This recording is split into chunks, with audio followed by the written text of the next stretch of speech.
Thanks for coming over to hear my valedictory speech. Now, keep in mind, it's just a rough draft. She's doing that thing where she says it's crap, and then you hear it, and it's annoyingly brilliant.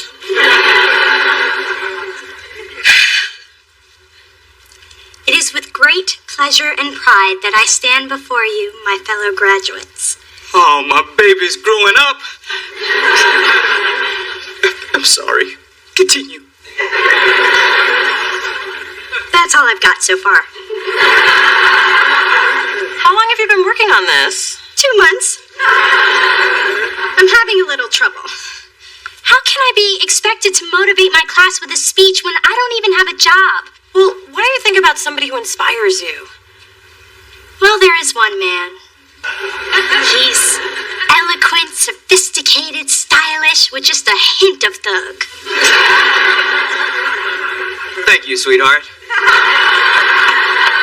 Not a lot of people see the thug in me. Daddy, as wonderful as you are, I was actually talking about Blair Underwood. He's always been my muse. He's the perfect person. Everyone should have one. Dee Dee, the man's an actor. He plays characters. They're not real. He's very real to me. Besides, you have your freakish thing for Simon Cowell. And I have Blair. I fathered you, financed you, fought for you. And you're saying I don't have enough thug in me to be your muse? I can get gully with the best of them. Feel me? Please don't ever do that again. Through this journey of discovery, finding you, I'm finding me, Now that I have someone special who brings out the joy inside of me.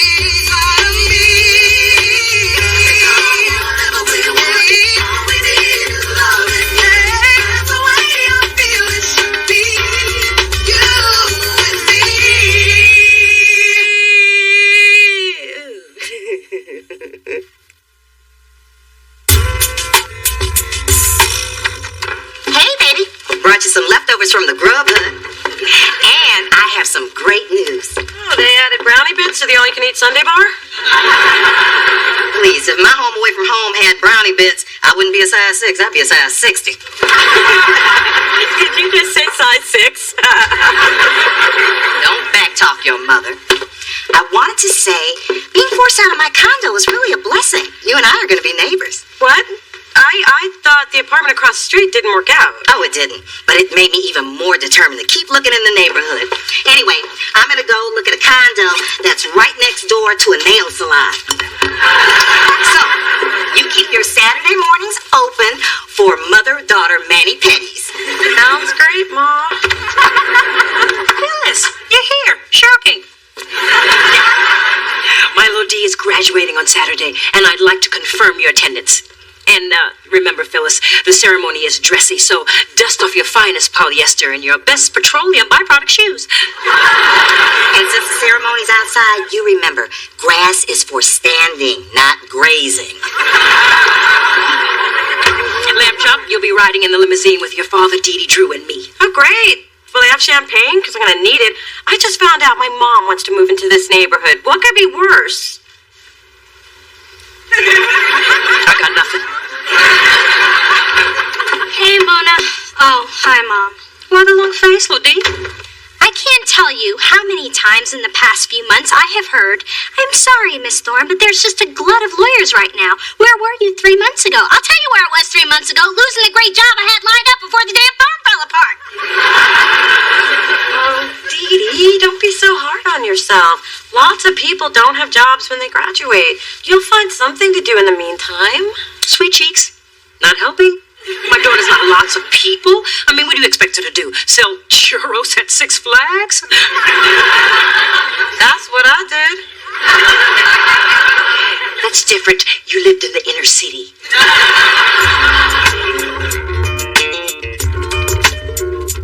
This sucks.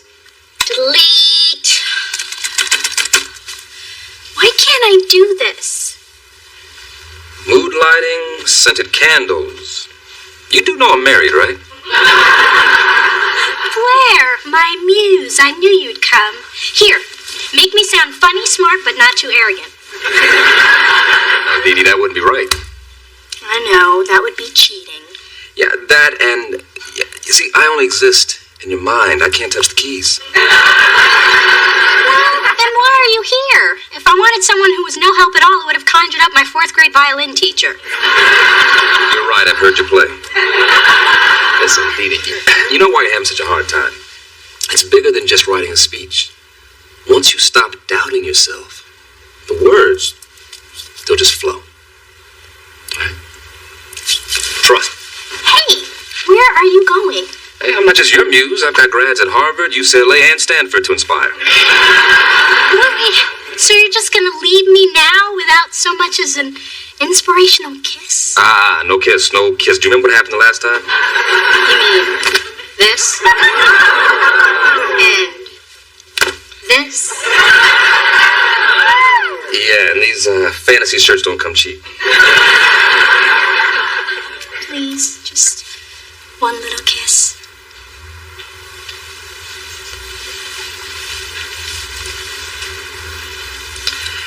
You can do this. Damn! Always wake up before the good stuff.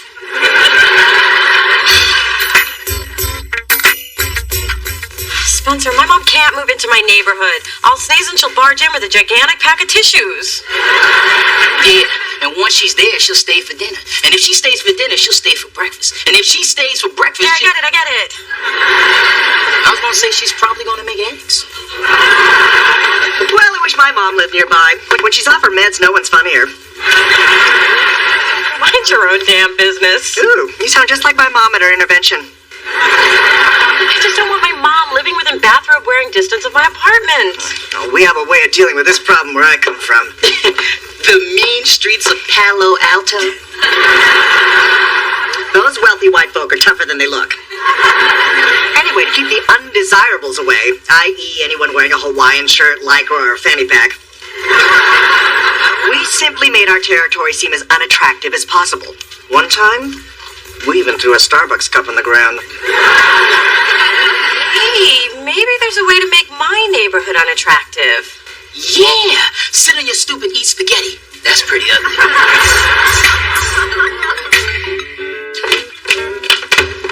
Phyllis, no need to wrestle me to the ground. I'm not carrying a giant box of tacos. Please, I just figured you were toting around your little husband. You're the one who had to keep a man in a box. How else would you prevent him from getting away? Yeah, I don't have time to deal with you. I am too busy looking for a place to live. Oh, Mona told me. You know, I think you should try the elder hostel across town. I mean, you're elderly and hostile. You're more than qualified. Hello, hello. I come bearing gifts in the vein of graduation. Mom, it's not till Saturday, but I'll never say no to a fancy box. Good. Open it up. Wow.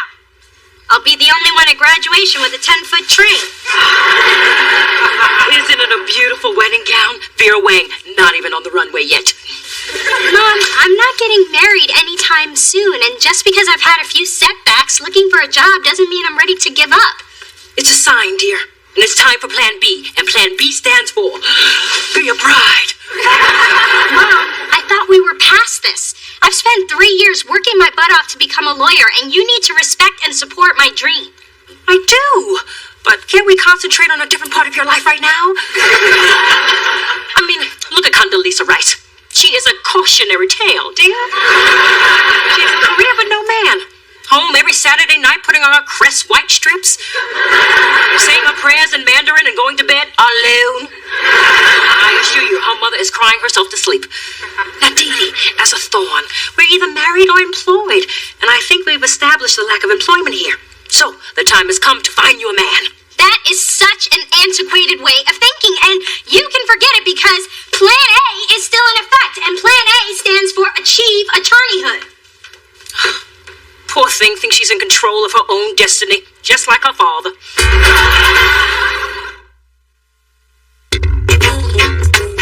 And you might be living in the neighborhood, I thought you better have this. Mace? Mace? I read in the paper there's been all kinds of crime and gang activity around here lately. I mean, it's like boys in the hood. Well, with sidewalk cafes. Yeah, you might as well be living in Oakland. And you never know who's next. Oh no, look, somebody's getting mugged right now.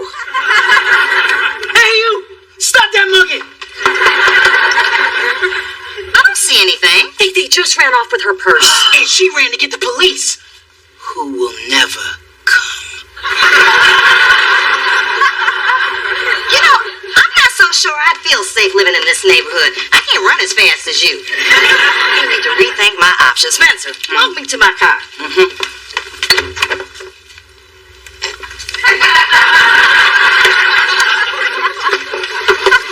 I'll be sure to show the graffiti on the side of the building. Since when is there graffiti on the side of the building? Since I put it there. But don't worry, it's in chalk. Washes right off.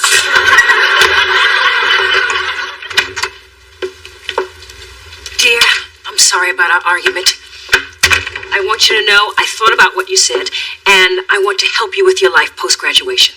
Really? Why? Because I know how hard this job search has been for you. Honey, all I want to do is ease your burden. So, I have just made a fabulous connection.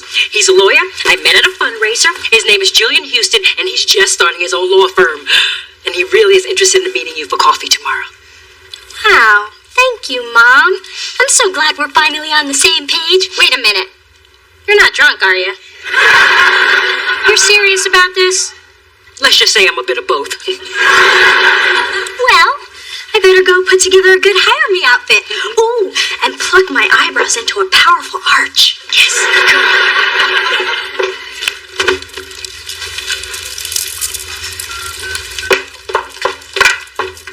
Hello, Julian. Mrs. Thorne. Yes, your blind date with Dee Dee is all arranged. If all goes according to plan, you'll fall in love, you'll get married, and our families will be one step closer to being the Black Kennedys. Thank you so much for taking the time to meet with me, Julian. I was about to tell you the same thing. From what your mother said, I think we're a good match. Well, I can assure you that what I lack in experience, I more than make up for with enthusiasm. I like that. So, you're just about to graduate from law school? Of course, Bolt. Top of my class, valedictorian. What can I say? I like to be on top. Hey, less work for me. So tell me a little more about Dee Dee. Well, I hate to admit it, but I'm actually a little desperate right now. Nothing to be ashamed of. I mean, it's kind of late in the game for me not to have any prospects, so I'm prepared to start at the bottom and work my way up.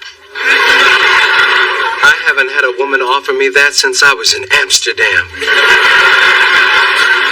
I love your candor. Well, if you think I'm direct now, wait till you see me in action. I go straight to it. So do you think tonight will be too soon for a second date? Second date? I hope you don't consider this the first one. I'm here for a job interview. Your mother said this was a blind date. Of course she did. Julian, I am terribly sorry to have wasted your time. So you're not really desperate, and you don't really like to be on top? I don't think I know you well enough to have this conversation. Hey, baby. Hey, Ma. I'm a little parked, so I stopped by on my way to meet with my realtor. He's showing me a townhouse right down the street. But what about all the crimes, the gangs, the danger, the pink and yellow graffiti? Well, you know, I went to the police station and they told me that your crime stats were wrong. You know what I blame? I'll tell you what I blame. Racism. They trying to keep me out of this neighborhood. But you know what? I shall overcome. Great, Ma. Don't let the man keep you down. I think what your mom did is horrible. I know, but I'm starting to wonder if I'm ever going to land a good job. Maybe my mother's plan B for bride wasn't such a bad idea. Let me tell you a little story. At the time, 1999, the place wants Churro Shack, Six Flags. Not helping. In fact, that story is way too scary. Fine. The point would have been that after college, I didn't have a good job. But I knew one thing. I wanted to work in the music industry. So, much to the dismay of my mother, who, if you hadn't noticed, skipped plan B for bride and went straight to plan G for give me a grandbaby, I waited for something good to come along. And eventually, Spencer was able to hook me up with an internship at Delicious, and I got a great job. But I'm scared it won't happen for me. And your mom's scared, too. That's why she's acting the way that she is. But if you look beyond all the fear, you'll realize that everything is going to work out the way that it's supposed to. So just relax and go with life. When did you get so profound? Oh, we used to watch a lot of Oprah at the Churro Shack.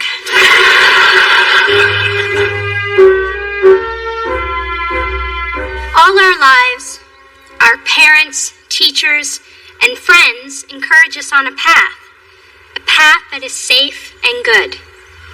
But lately, I've discovered that path doesn't always lead you where you'd expect. Sometimes the people closest to you lose faith. And when that happens, you lose faith in yourself. So I went to my sister, someone I love and respect dearly, who rarely has a plan from one day to the next. And what she told me is simple. It's okay to be scared. It's okay to not have a plan. Because that's what graduation is. A commencement, a new beginning, a chance to veer off that path, to embrace fear and not let anyone sway your decision. So I'm choosing to believe in myself, and you should believe in yourselves too. I'm not saying it's going to be easy, but I think it's going to be pretty exciting. I may not have a job today, but I will get one, and nothing and no one is going to stop me.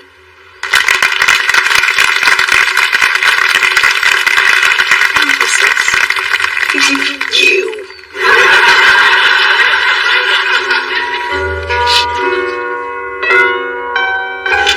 Thank you, Professor.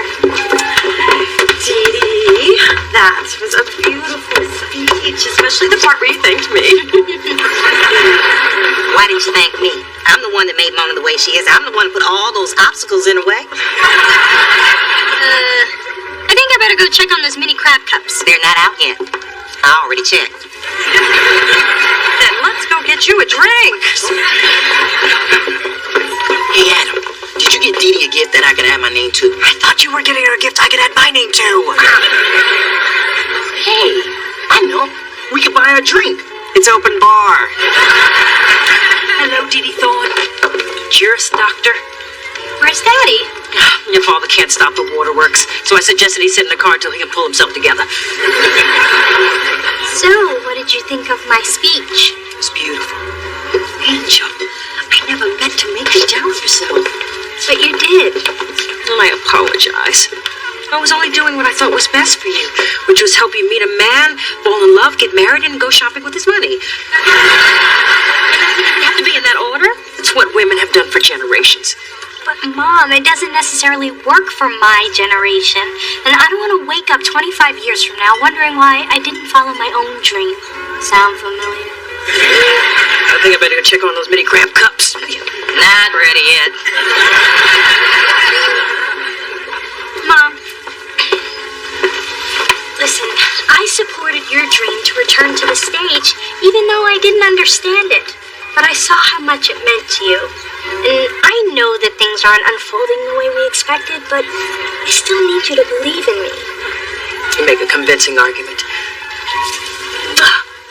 You're gonna make an excellent lawyer if you don't get married first. Thank you. That means the world to me. Except for that last part. I love you, sweetheart. I'll always believe in you. I'd cry, but after my last eye job, my tear ducts are in my ears.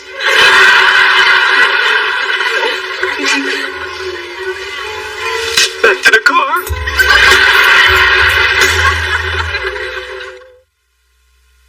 Remember when I said not having a job was scary? Well, now that I've graduated, it's even scarier. Don't worry, you've always got me. What the heck is that? No. know Daddy rented that apartment? Commander Paws? Bertha Kitty. Hey, neighbor!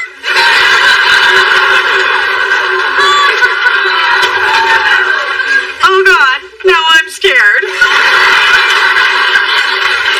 There goes the neighborhood.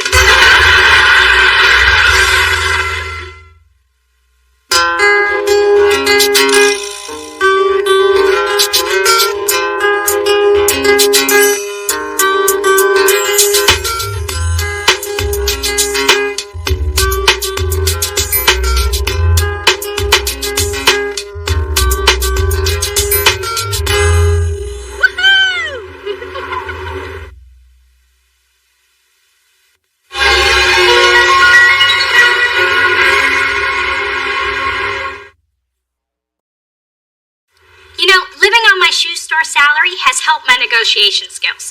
For example, I paid a regular towel price for these because I convinced the cashier that the labels were upside down, which would be an irregularity.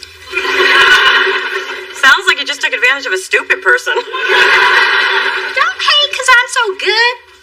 Wow. I hope someday I find somebody who loves me as much as you love you. Oh, Mona, I hope you do too. Mona? I have an early birthday gift for you because I love you so much. Is it a new deadbolt for my door with only one copy of the key? No mother in her right mind would give a gift like that. Exactly. So is that what it is? Oh, baby Gucci, so cute. I miss nice things. And my grandbaby's first pair of shoes. You know something I don't? I just figured when you saw how adorable they were, it would give you incentive to get a loaf in that oven. For that, I'd need someone to mix the dough. Face it, if you're not pregnant within the next 5 to 7 years, I'm gonna be carting my grandbaby around in my rascal basket. Dee, are you gonna help me out here? Aw, have a girl. We can name her Rose. I also love Emma. Aww. This is ridiculous. I'm not having a baby anytime soon. Why does it always have to be about you? Your life, your body, your decision. Talk about selfish. Through this journey of discovery, finding you, I'm finding me, finding you, I'm finding me. Now that I have someone special who brings out the joy, inside of me.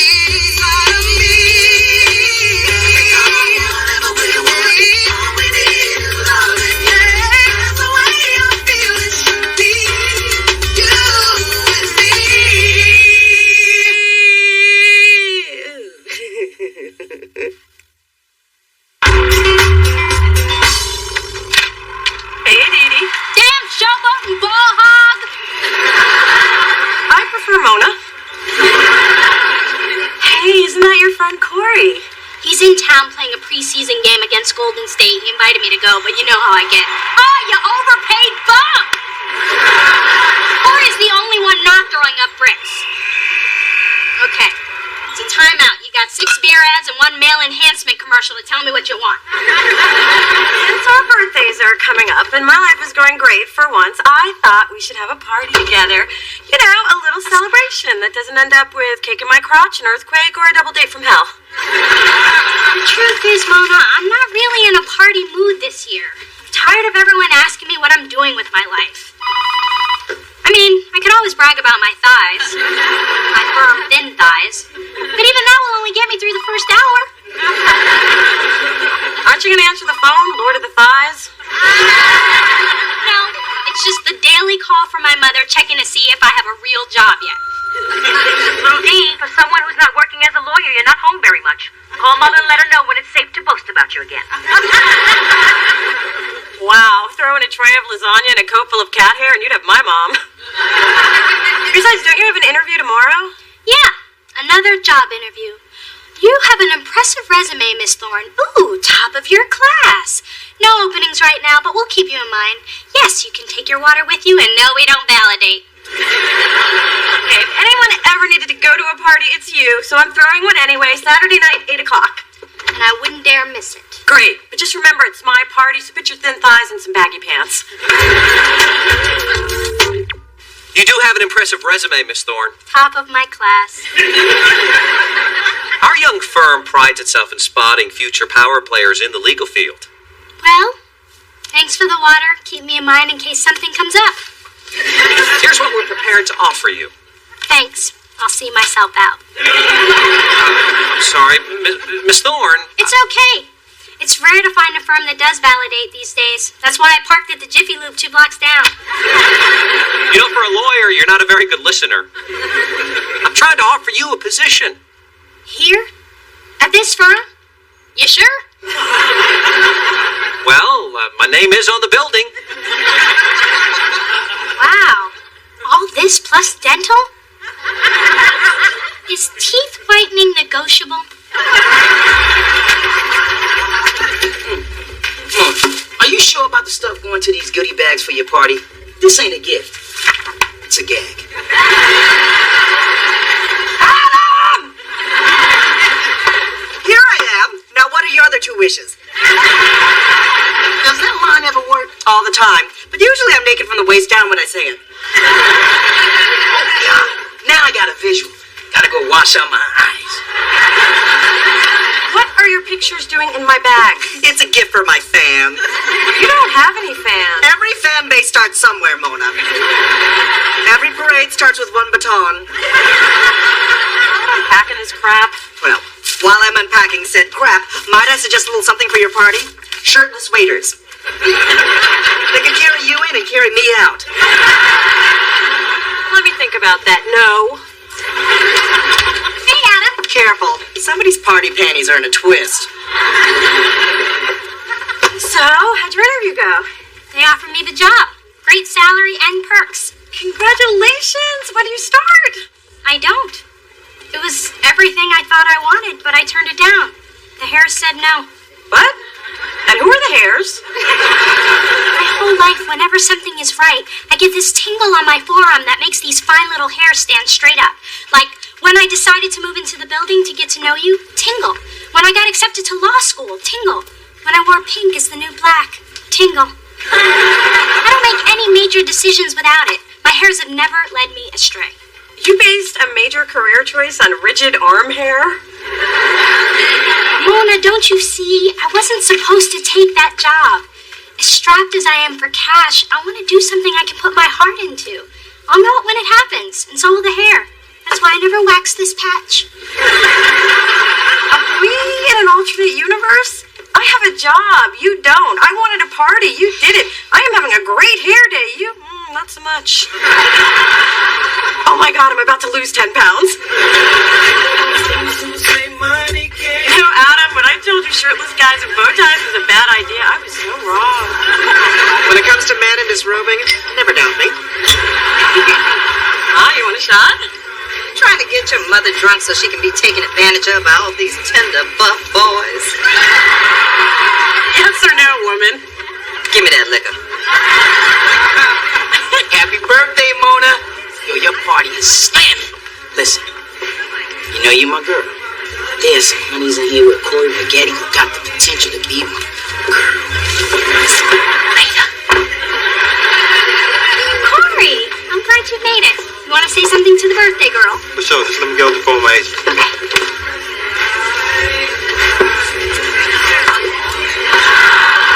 So, baby D, you ever return my calls? Any news on the job front? What's going on? What's going on is your amazing figure. Even on camera, you look thinner. What kind of camera's that? I want several. So, Corey, Spencer Williams, Mona and Dee Dee's friend, they may have told you about me. Never heard of you, man. I'm a big fan, man. I hope you don't mind me hanging out with your entourage. I just met these people. Well, I guess you don't mind me hollering at her. That one I like. But you can have this shorty over there. There's big man. Big. You know, Corey and I go way back. Hey, you off the phone? Yeah, my agents negotiate my first endorsement deal. It's all new to me. Make sure you get kill approval on your photos. Mother says that is a must. We didn't talk about that. Oh, How about commercial script approval? My agent didn't mention that either. Did you talk about getting stock options in the company you endorse? I gotta get my agent back on the phone. Okay, see, how about you open just my gift? It'll be our little secret. Alrighty. Everyone, Mona's opening my present. Come see the fabulous jewels. You got me jewels? No, but I got everyone's attention. Oh, excuse you. If Mona is opening any presents, I think the first should be from the giver of life. Fine, then she'll save the best for last. Then I want to be last. You can't be last if you're first. Can I just open something? Ooh. You got her pantyhose? I got this for last year. It's a fertility savings account with the San Francisco Egg Bank. It's so you can freeze your eggs while they're still young and healthy. I was going to get it for you for your 30th birthday, but I figured, why wait? Plus, they were having a special, freeze one, get one free. This way you can harvest your eggs now and then thaw them out and have a baby when you're ready to get your mommy on. Unbelievable. Don't be surprised when you don't get a thank you note for my ovaries.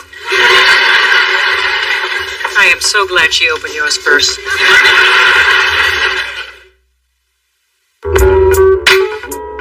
I don't want to talk about it anymore. Well, I don't appreciate you walking out on me when I gave you such a great gift. Oh, do you think freezing my eggs in liquid nitrogen is a great gift? Mona, your search for Mr. Right hasn't even turned up Mr. Remote Possibility. With your eggs on ice, I don't have to keep bugging you about grandbabies. I'm taking the pressure off. Well, how about I take the pressure off? I'm never having children. See, you just saying that to tick me off. No, that's just a perk. Oh, I thought the birthday party was lovely, with the exception of Phyllis's little display and your sister's obvious budget limitations. I mean, paper napkins, really. Some of us don't have unlimited funds. Taste is tastier. And speaking of tasty, I saw your tall friend Corey at the party. He's quite successful. I never understood why things didn't work out for the two of you. Could things work out for the two of you? Mom, he's hardly ever in town, and I don't even think he knows where I live. Corey! Looks like someone has learned his way around. Hello again, Corey. Those are lovely diamonds. We should get together and compare carats sometime. Yeah, let's do that, Mrs. T.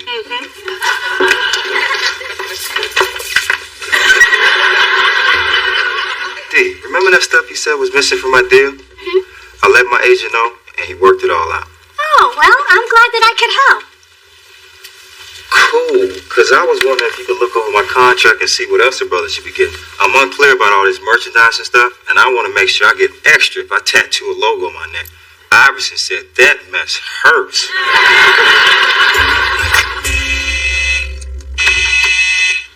Hey, Mona, something I can help you with. Quickly. I was hoping to talk to you about my mom, but I guess you were busy. I'm entertaining one of Corey's cast-offs. She's a ball girl, if you know what I mean. TMI? Sorry, but I wouldn't be much good for conversation tonight. All the blood has flowed from my head to somewhere else. What part of TMI didn't you understand? And I don't want to hear any details at the office tomorrow either. Hey, keep your voice down. She thinks I play for the Raiders. Thanks for stopping by, Coach. I'd be honored to be the new captain of the team. Do you have any idea what shame is? I know what a damn shame is. Look, that girl alone on my couch. You ready to play quarterback and Raider again, baby? Well, I've got 2 brain surgeries to perform tonight. I'll be using the ditriptyl tong syringe I invented. Yeah, it's being patented as we speak. What the hell are you doing here? Hold on, they're paging me from the ER. Dr. Bidet, stop. May I help you? Who are you talking to on my phone in my office this late at night? My grandma. It's only noon in Manila. You called the Philippines? Well, duh, it's not like I have free long distance at my house.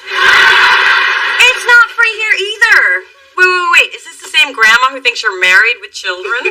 One of whom's a redhead. And now you've got her believing you're a doctor? Hello, I'm an actor. Well, could you act like you're having this conversation somewhere else? I really need to get some work done. Maybe my gift will cheer you up. After you ran out of your party, I brought it here so nobody would steal it. Some of your guests looked a little dicey. It's a clock? Not just any clock. It's the counted down clock. It calculates your lifespan. Now, let's see when you're gonna die. Just for fun. All you do is enter your age, then any factors which impact your life expectancy. For instance, you being a former smoker, your lack of regular exercise, your lack of regular sex, the way you shun leafy greens, and compute. Ugh. What does it say? Nothing. But if you haven't seen the pyramids or had a proper orgasm, you better get on it. Carpe diem, Mona. Go home and face your demons. Or in your case, your family. You're right. Thank you, Adam. Hello, Grams? Yeah, sorry to keep you waiting. I just saved another life. Thank you so much for the awesome birthday gift. I can't believe the clock told me I was going to live to be 103. Of course it did. Now, this cupcake represents the best thing about our lives. I agree. It's two halves making a whole.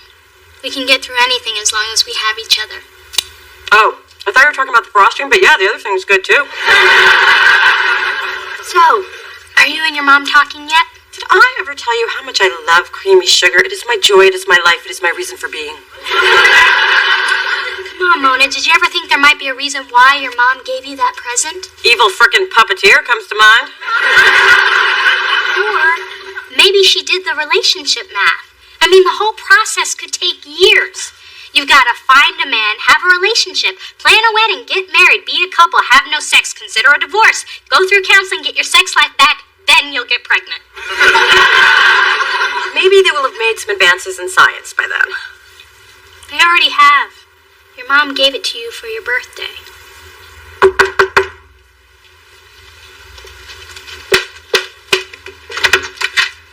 Gus Mason of GMG, the sports agency, looking for Dee Dee Thorne, person with the habit of getting in other people's business. This is the place. Take a number. Hi, Dee. Does this have to do with Corey? Yes, and maybe I should have called, but I was anxious to meet the person who got inside my client's head and found room for improvement in my contract. Look, I'm sorry if I infringed on your territory, but I was just looking out for my friend. I mean, his stats are on par with McGrady, Ginobili, Well, because of your persistence and your attention to detail, I got Corey an unprecedented deal. I'm confused. Are you mad at her or not? I was, when I thought Corey was getting advice from another agent who wanted to steal him. Then I found out it was just an out-of-work attorney. Does the whole world know? So, Dee, let me ask you. Have any interest in being a sports agent? Hey, Mona. See that? Tingle.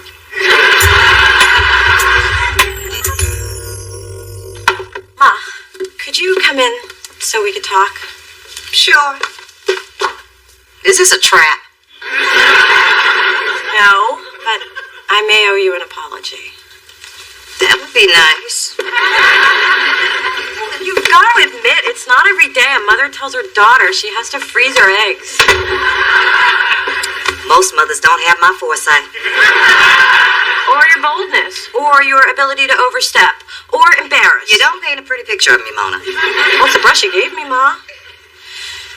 And that's probably why I overreacted to the gift. I mean, I've accomplished so much in my 28 years, but you seem so focused on what I haven't accomplished. A man, a child. You need to let me make my own choices and my own mistakes. But it's not easy for me to step back and not be a safety net. That's what mothers do. Well, sometimes I just need you to let me free fall. Baby, the greatest thing I ever did was have a child. I always thought I'd have at least two, but I just couldn't get up under that little man again. Get back to the poignant part.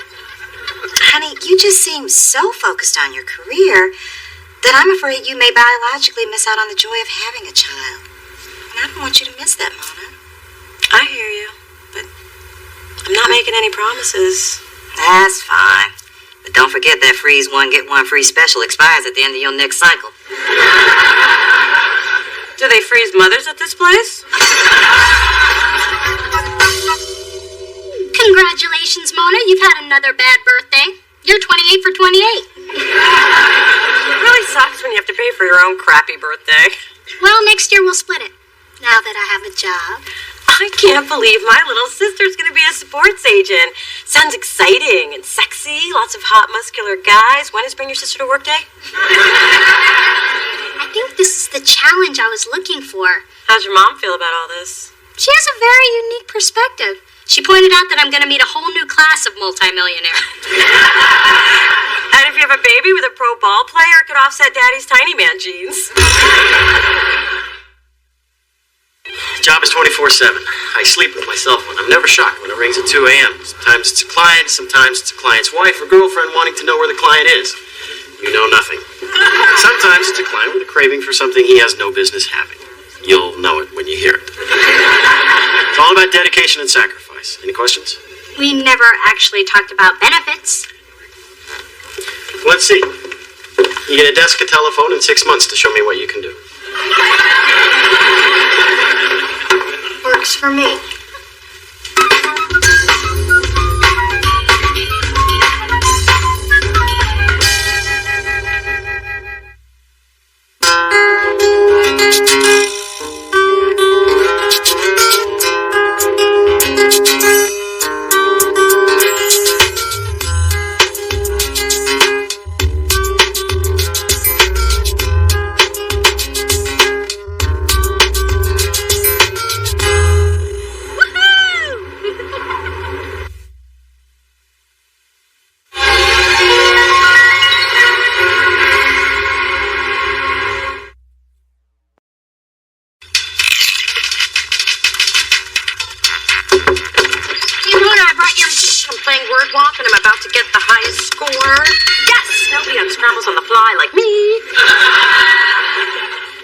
You can get it, sis. Now, I will just type in my screen name, Curly Mo, and, hey, I only got the second highest score. Some idiot named Tiffany Law beat me. That idiot is me. Tiffany, my favorite jewelry store, law student. Isn't it cute? No, I've been working to be #1 on this for months. I know how you feel. One time I came in second and it drove me crazy, but it just made me want to work harder to be the best. Really? No, I made it up. I was the #1 storyteller in Girl Scouts. Through this journey of discovery, finding you, I'm finding me, finding you, I'm finding me. Now that I have someone special who brings out the joy inside of me.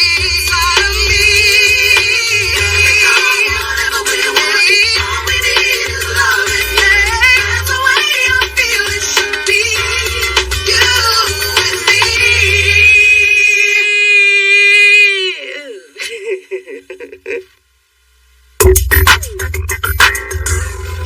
Good morning. Hey, man. I finally built the perfect music library. Man, I got playlists to get dressed with, to work out with, and my personal favorite, music to funk the ladies with. Ew. All I have on my iPod is some techno crap my ex-boyfriend Dieter downloaded for me. Dieter? The German guy. You know, the one I call Das Booty. Anyway, can I download your library? I'll stop staring at your biscuits when you walk by. Man, with all the time and money I put into this, if you want it, you're gonna have to pay for it. I never pay for it. Morning. Hey, Mona, what a long face. Did that creepy guy at the deli hit on you again? Mona, I can make you happy. I love you. No, it's Dee Dee. She beat me at word womp. Oh, that's rough. I'm surprised you even got out of bed. I know it's not a big deal to you, but it is to me. I mean, if I do 10 reps at the gym, Dee Dee's got to do 20. If I get hit on, she gets proposed to. Her whole life, she's always had to outdo me. Potato lucky, mister? Only 50 cents? Who knew? And of course, you know who had to have her own little stand. Gourmet cookie, mister? I've got chocolate chip, chocolate chip, chocolate chip pecans, white chocolate chip. How are my little business women? Not good. I don't get it. My Grandma Sophie says her potato lackeys are a hit at all her Hanukkah parties. Well, I'll take two.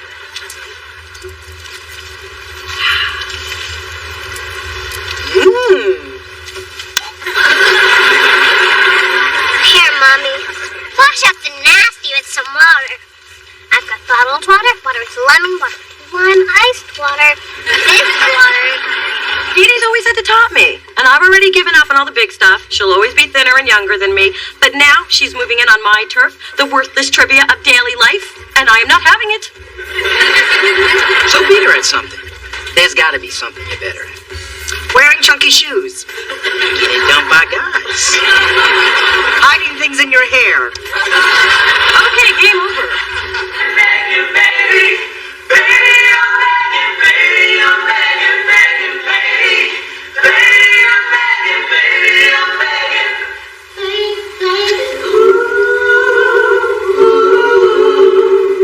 All right, Atlanta.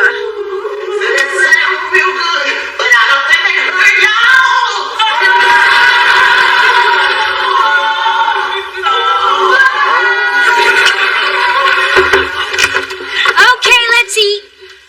What's that? Bread, cheese, veggies. What? You invited me down to make sandwiches, so I brought some things I knew you wouldn't have. Like things to make sandwiches. Of course you did. Oh, Mona, I need your advice. Remember my law professor, Martin Wilkins? I remember you're in law school. I love how close we've become. Anyway, he's going through a bitter divorce, so some of the students are taking turns entertaining him. This Friday is my turn, and I want my night to be better than anybody else's. Well, what does he like?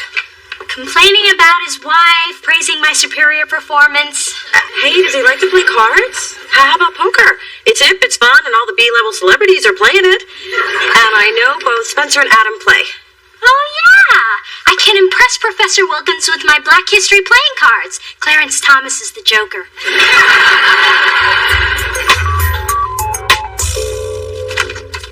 Hey, Mona. I brought a bag of photos of us from the 80s. Thought we put it in a scrapbook and call it What Were We Thinking? I can't. I'm playing poker at Dee Dee's. Oh, I love poker. Texas Hold'em's my game. Oh, sorry, Ma. We're playing a new game. It's called No Mamas Allowed. You gotta let me in on this. Remember when I taught you how to play? Yeah, you told me it'd be more fun than watching TV. That's because they had taken away our illegal cable box and I had to entertain you somehow. You'd eaten all your crayons. Well, I talked Dee Dee into playing poker so I can finally beat her at something. I mean, everything in my life is starting to click. I mean, my hair is working, I found a good lipstick color, and then Dee Dee goes and makes the perfect sandwich, and I'm in a bad mood for a week. That girl does make a mean sandwich. Any leftovers? Look, I know that it's petty, but it bugs me, and I ate the whole thing. Of course it's petty. It's what we do best. Is that something to brag about? If it's all you got.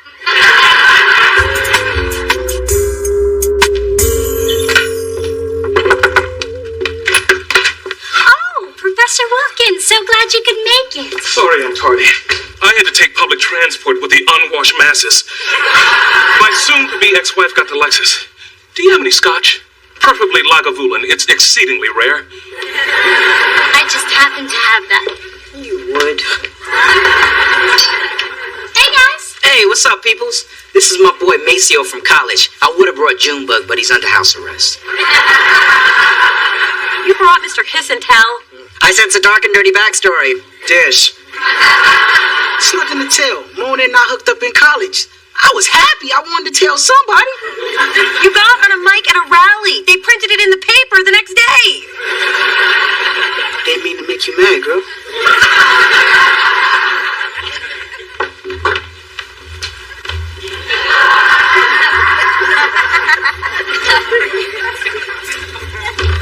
Chasing a tail, Phyllis? You can learn that from your cats. I guess we humans do take after our pets. Your breath reminds me of Coco. Why are you headed up to my daughter's? They're playing poker, but no mamas allowed. And I'm tempted to crash. Poor Phyllis always going where you're not wanted. where the action is. Now, you coming, or are you afraid I might take you to the cleaners? Like you've ever been to the cleaners.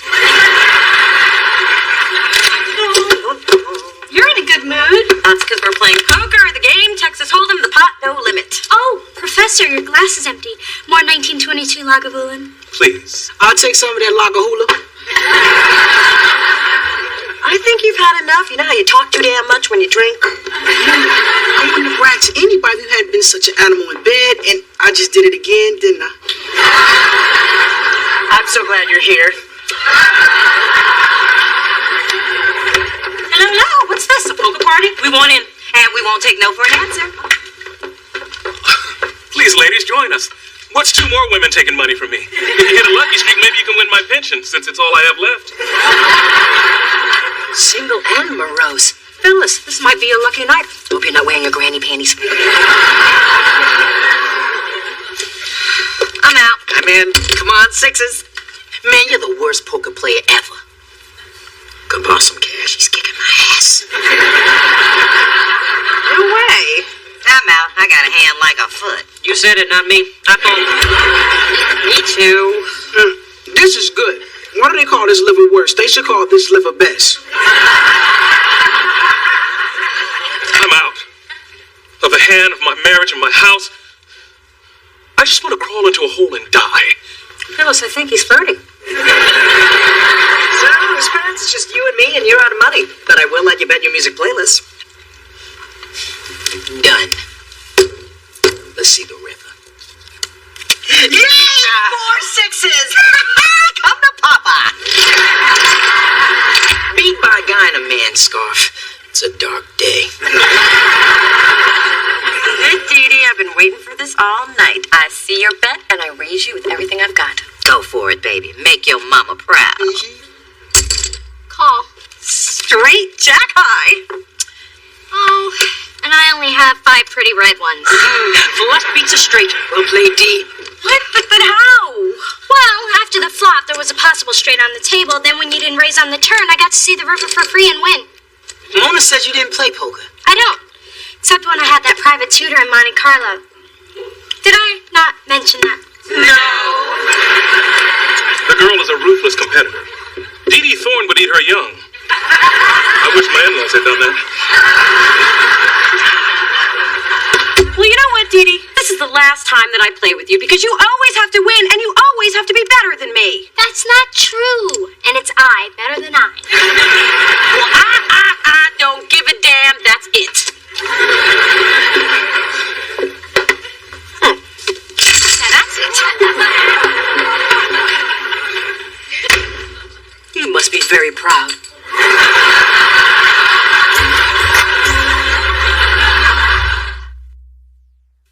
Mona Thorne, stop right there. What the hell was that? Well, I can't take it anymore. I mean, I thought I'd found the one thing to help even the score with Dee Dee, and then she turns around and kicks my ass. She did do that. But we are in the middle of a war here, and you do not just give up. It's the haves versus the have-nots. Well, I know which side we're on. Look, this is bigger than you. I've had hot hands all night, and I still have a chance to take down a Dee Dee. So you march your sorry, sour ass back up those stairs and support your have-not mama. There must be a lady tonight, and that lady is me. I am in. Ooh, a bold move by Lady D. Does she have a good poker face or Botox paralysis? Only the plastic surgeon knows for sure. Too rich for my blood. Thank you, Dee Dee. Tonight was a lovely distraction from my hellish life. You get an A for entertainment, but the intensity of the older broads is a bit much. But, Professor, I have cake. It's probably chocolate with brown nose frosting. I take it to go, but I'm sure my wife would take that too. Which is why I'm going home to bury my golf clubs in the yard. And so he leaves. Another black man broke by the system. Now it's up to Motown Mama. Will she call? Will she raise? Will she slap you upside your heads if you don't shut up? And this stings for days. I see you and I raise you. I don't seem to have enough chips. I'll call with this. Oh, Your credit's no good here, man hands. I guess you can't afford to play anymore, huh? Only thing I can't afford is to lose to the likes of you. Mom, what are you doing? That is your wedding ring. Dee Dee, this is war. Watch and learn. Full house. Queens over kings. That's a good hand, but too bad it's not good enough. Full house aces over kings. But more importantly, Phyllis over Big Diddy don't got no ring no more. You are not seriously going to take my ring. Oh, it doesn't get any more serious than this. Oh, now that's weight I don't mind gaining. You keep the chips. I got the rock. Mom, you're fine, dear. I'm fine. It's just a ring. Can I stay here with you just until your father dies? Take one half, I'll take the other, and just like that we're growing together. I know sometimes we might fight, but hopefully it's not tonight even.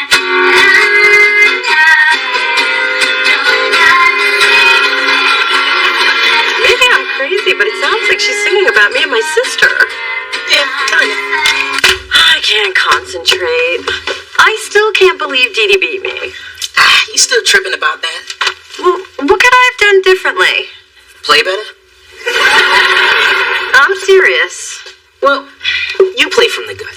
Dee Dee calculates, barely moves a muscle. Except when she tucks her hair behind her ears. I noticed that because it's damn sexy. And I noticed it because it's damn annoying. Along with my constant losing. In fact, it seems like every time she tucked her hair back, I lost. Hey, do you know what this means? Dee Dee's sexy and you're a loser? Dee Dee has a tell. She tucks when she has a good hand. And now that I know that, guess who is making a poker comeback? You better just tell me.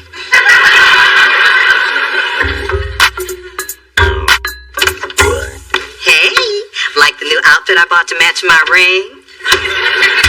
Okay, Ma, you've had your fun and you made Big Dee Dee sweat, but there's no way that you can keep that. That's what your father said about the washer and dryer when I divorced him, but it's still working, ain't it? That's not the point. Mona, we've decided to take you up on your request for a rematch. It's only fair that my mother get a chance to win her ring back. Oh my God, she's wearing it, and with that outfit. Rematch? What rematch? Well, I set up another game, because you're on a roll. Besides, remember the big speech you gave me about the haves and the have-nots? Wake up, girlie. The have-nots have it. And wouldn't you like some earrings to go with it? Now you're talking. Okay, it's on. I'm gonna win your jewelry and your car, too. You can keep the little man.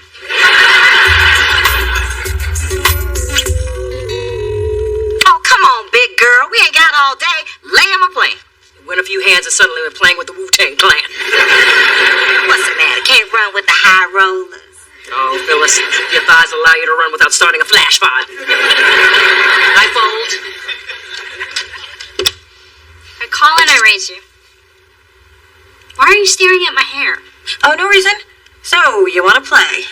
Well, I will pay to see what you've got. I got a whole lot of nothing. Yes, take that, Miss Tiffany Law. You'll probably be sore in the morning since you're not used to flexing your loser muscle. Coupon clippers up 1, highfalutin fools down 7 carats. All right, we get it. You won. Oh, I don't think you do get it, because we won. We won. We won.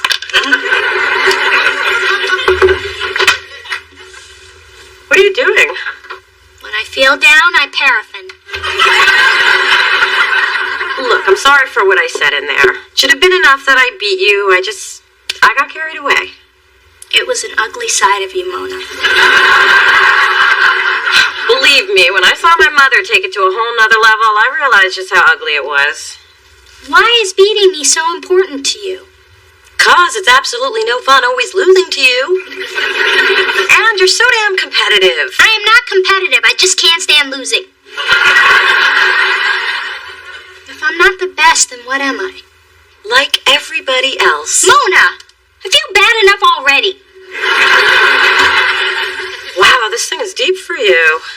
I mean, you're in competition competition with the whole world, not just me. I guess I'm the one who made it personal all these years. Well, stop doing that. It's just dragging you down. Mona, this is who I am, and there's no shaking it. I have no idea where I get it. Listen up. There's still a battle going on out there. And as long as I have breath in my body and my ring's on that scarecrow's finger, we keep playing. I said we keep playing.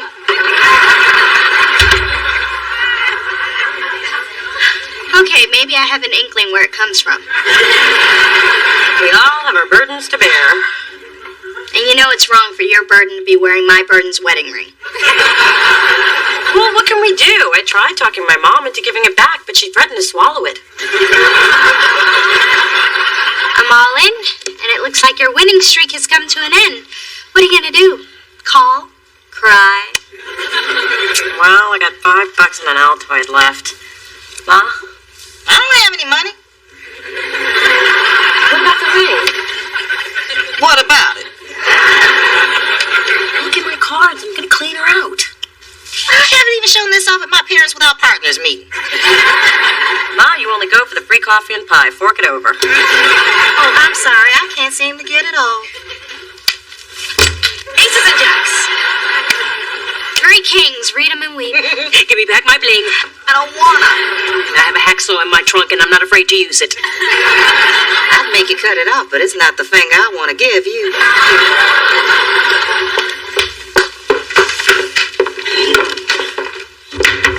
Your performance was wonderful. So is yours.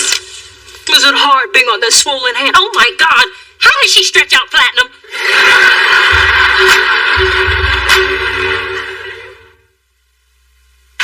Dude, you've had my music for days. Give it back.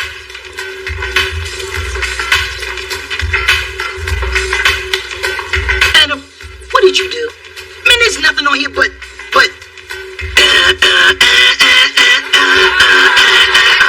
What's up with that? Okay, I tried to put your playlist on mine, but somehow Dieter's dance mix got on yours instead. You deleted my entire library? How do you want to die? In a hot tub with Jackie Chan?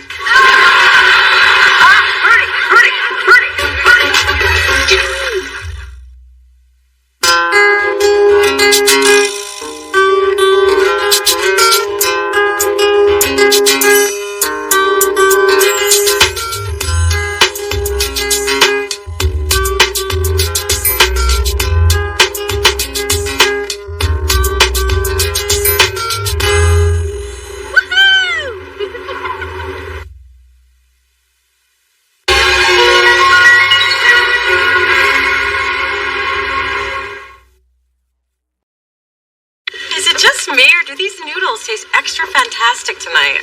Everything tastes better when you're getting some. Which explains why my noodles suck. You know, this is the first time since 5th grade that I have a boyfriend to share Valentine's with. So you and Chase have big plans this weekend? Well, he hasn't exactly said anything yet, and I'm not expecting much. You know, a card, flowers, some chocolates, a moonlit dinner on a garden rooftop, perhaps some simple skywriting, nothing big though. Through this journey of discovery, finding you, I'm finding me, finding you, I'm finding me. Now that I have someone special who brings out the joy, inside of me, All we need is love, that's the way I feel it should be. You and me.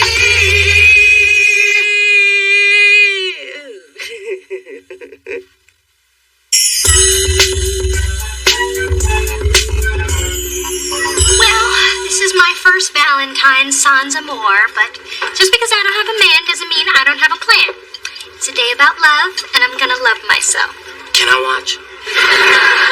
Can I watch you watch? You know, Katie, I wrote that love myself speech, and it sounds just as pathetic coming from you. So what about you guys? I'm just gonna hit up a club after 11. Anybody still on their own at that hour on Valentine's is pretty easy pickings. As for me, I'm hooking up with Franco again. We've agreed to spend every Valentine's together if we're still single. This'll be 10 years running. Franco's such a loser. can't stop seeing him. But he's gorgeous and he'll be naked before I unlock the door. God, I can't wait till he gets here. Hey, Jenna. Did you get that candy from your Valentine? No, I bought it to taunt the models at my agency. Those tall, skinny coat racks. The only reason they're in a good mood lately is because they all have boyfriends to be with on Valentine's. Yes, well, who doesn't? Only ask me. I'm sure I'd rather have a man, but at least I'm not lying about how I'm gonna love myself. Katie, I told you, this is a sports agency, okay? We do not have tiny little hearts hanging from the desks. I see you're a morning cup of joy, as usual. Maybe you could show a little more kindness since the season of love is upon us. Oh no. Yep, you caught the sickness just like the rest of them. Love, love, love. Blech. You know, people like you make me want to put half cream, half cyanide in my coffee. You really could stand to embrace the spirit of Valentine's. Thorn, it is an artificial holiday. I mean, it's not like we're acknowledging the birth of the Messiah, or the resurrection, or the return of the great pumpkin. No, it's all about men buying expensive things for women who then turn around and break their hearts into millions of tiny little pieces. Ooh, I'm sensing a little Valentine's Day massacre in your past. My fiancé broke up with me on that day. I don't care to discuss. Well, Brett, maybe your heart would heal if you would give yourself over to the holiday. Yeah? Well, you know, I think that people in love should just give themselves over to a cliff. Have a nice day. Or a bad day. Doesn't really matter.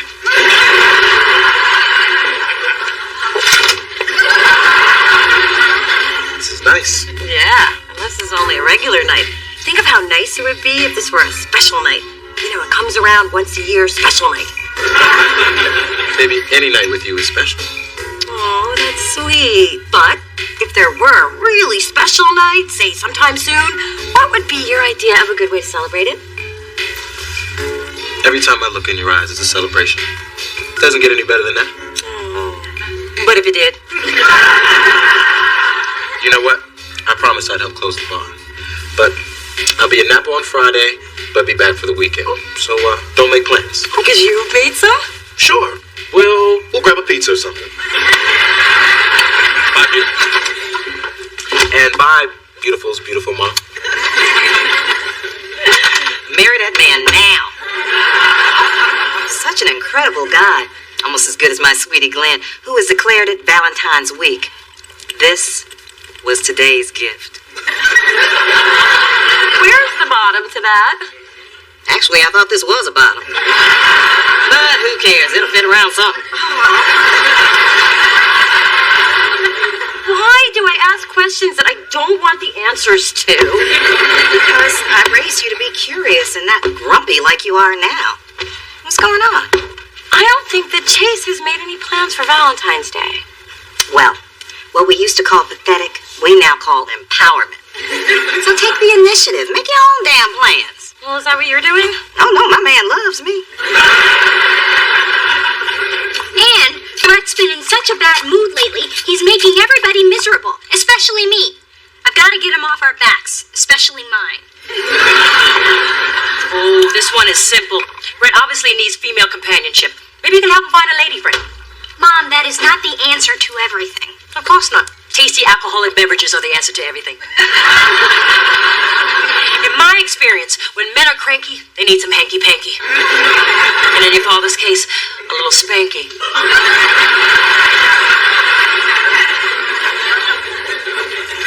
I hope that's the alcohol talking.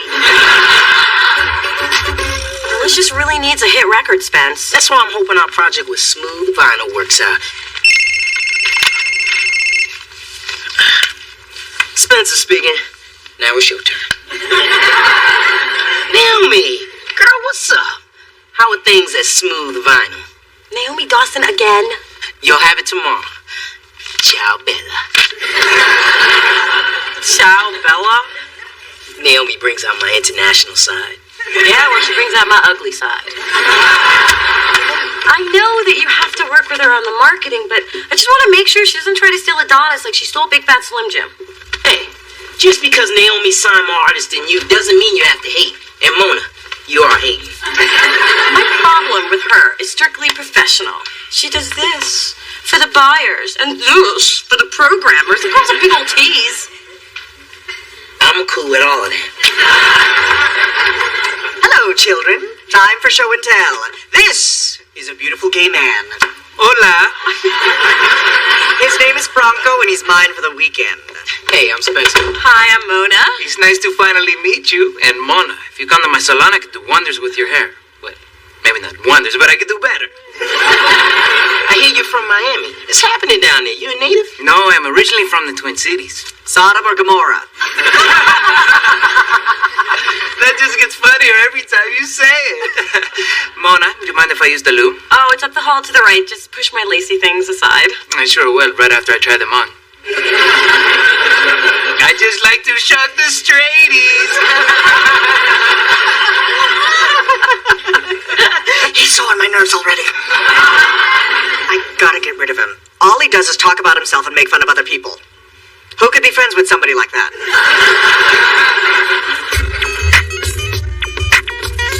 Hey, Jenna, I have a proposition for you. Oh, sorry, Dee Dee. Even if I were desperate enough to switch teams, you're not my type. Good to know I'm being overlooked by both men and women on Valentine's Day. No, what I meant was I wanted to set you up on a blind date. There's this guy. Oh, do it, Lockett. Tell me where. I don't know, Thorne. I just think going out on Valentine's is the perfect way to take the edge off and stop you from making assistants cry. Maybe I like being bitter. You know, maybe the lack of distraction fuels my success. Or maybe you're just afraid to spend time with a beautiful, sexy woman. Are you talking about yourself, Thorne? I'm not that demented. Fine. Brett Mahoney isn't afraid of anything. Except certain spiders. I don't care to discuss. All right, tell your friend she's got a date. She just better be prettier than I am.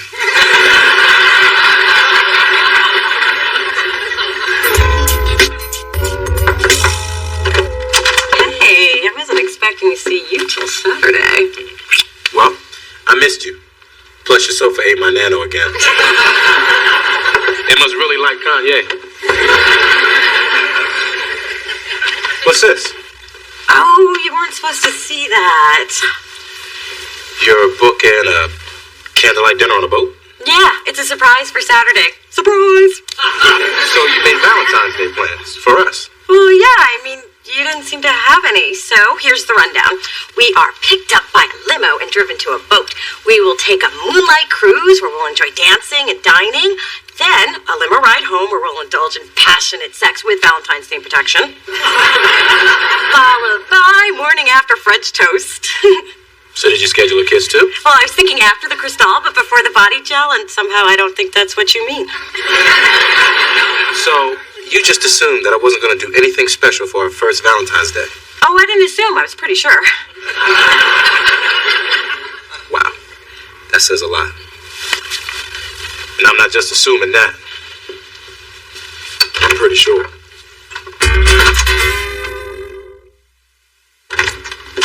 Happy Valentine's Day Eve, baby. Not for me. Because I took your advice, Chase and I had a fight. Guess you picked a bad day to start listening to me. Here, take this chocolate heart Glenn gave me. I have 12 more. Oh.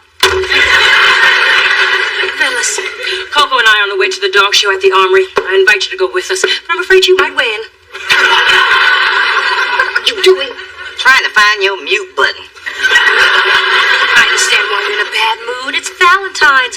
Well, don't be down, Phyllis. Think of all those hundreds of Ben and Jerry's workers you've kept employed all these lonely years. I say, double chins up. Excuse me, but I have a Valentine.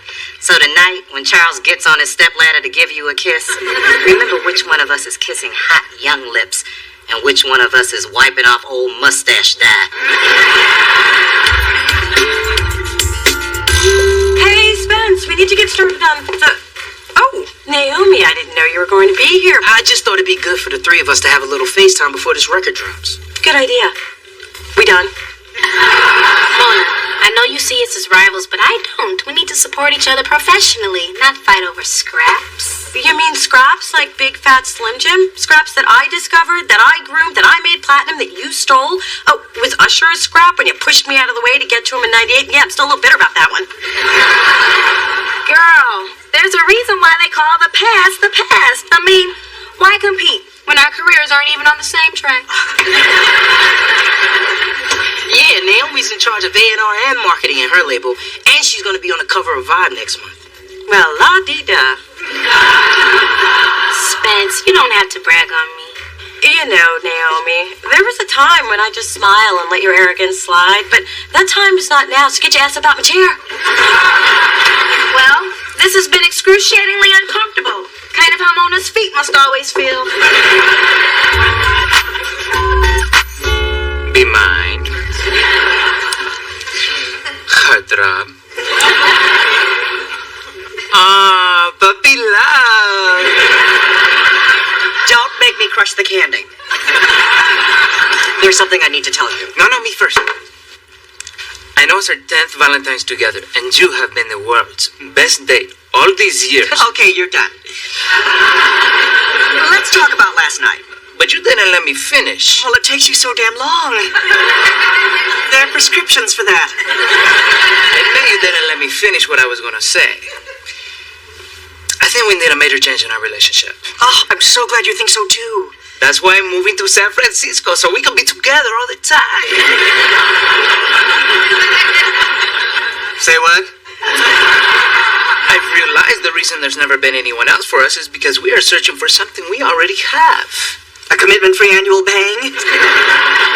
Love. So I'm moving in with you. And finding a job is no problem. There are plenty of hairstyling opportunities here. You see? It's a sign. I need to talk to somebody about cheese. I've ruined everything, just like I do every time I get a man. I'm sorry. Did I come at a bad time? Yes, thank you. Come in. I'll get you a tissue, hon. And maybe some mousse.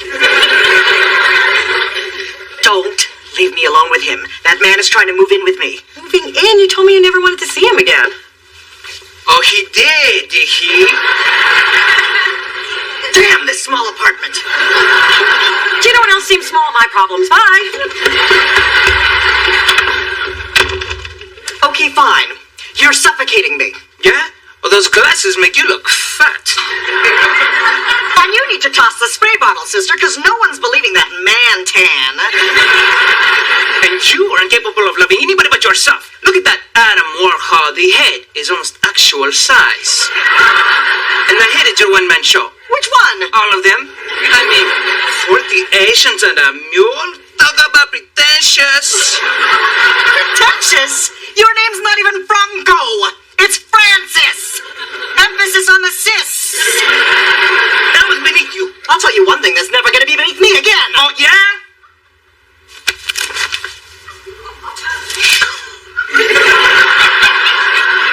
Okay, this doesn't mean I'm not still mad at you.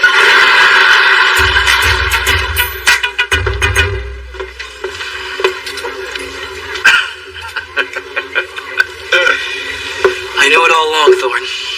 This was just an elaborate plan to get to me. It was inevitable, you know, I mean, who could resist all this? Everything you said is so wrong on so many levels. I'm just here to witness my matchmaking magic. Okay, all right. And I'll admit it actually feels good to have a Valentine's date. Maybe it'll help erase the memory of that hideous night last year with Jenna. You got a problem with the name Jenna? No, not the name, just the cold-hearted hag who owns a modeling agency in our building. There's a cold-hearted hag who owns a modeling agency in our building? Oh no! I gotta go make a call. Dee, it's so nice of you to be here to introduce us. Is that him? Not much hair, huh? Yes, but no. I made a mistake. What? You see, that guy? He's a serial killer. Who knew? Jenna? Brett? What are you doing here? What are you doing here?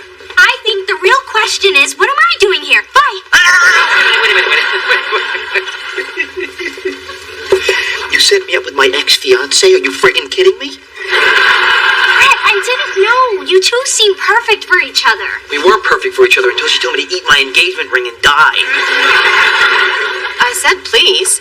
Now, I believe it was you that I caught doing a body shot off a stripper. Oh, I was with a client. You were always with clients, Brett. Jenna, I told you, I live this, okay? I breathe this. Yeah!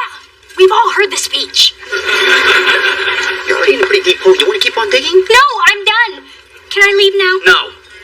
Me first.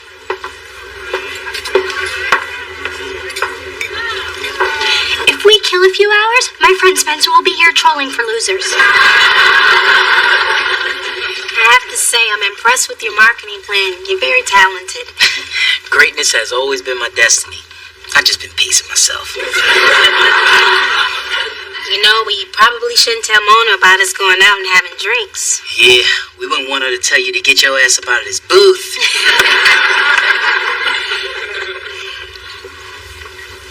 I'm surprised someone as cute as you doesn't have a date tonight. I was gonna say the same thing to you. Although it is Valentine's and we are out together. So I guess we both do have dates. I guess we do.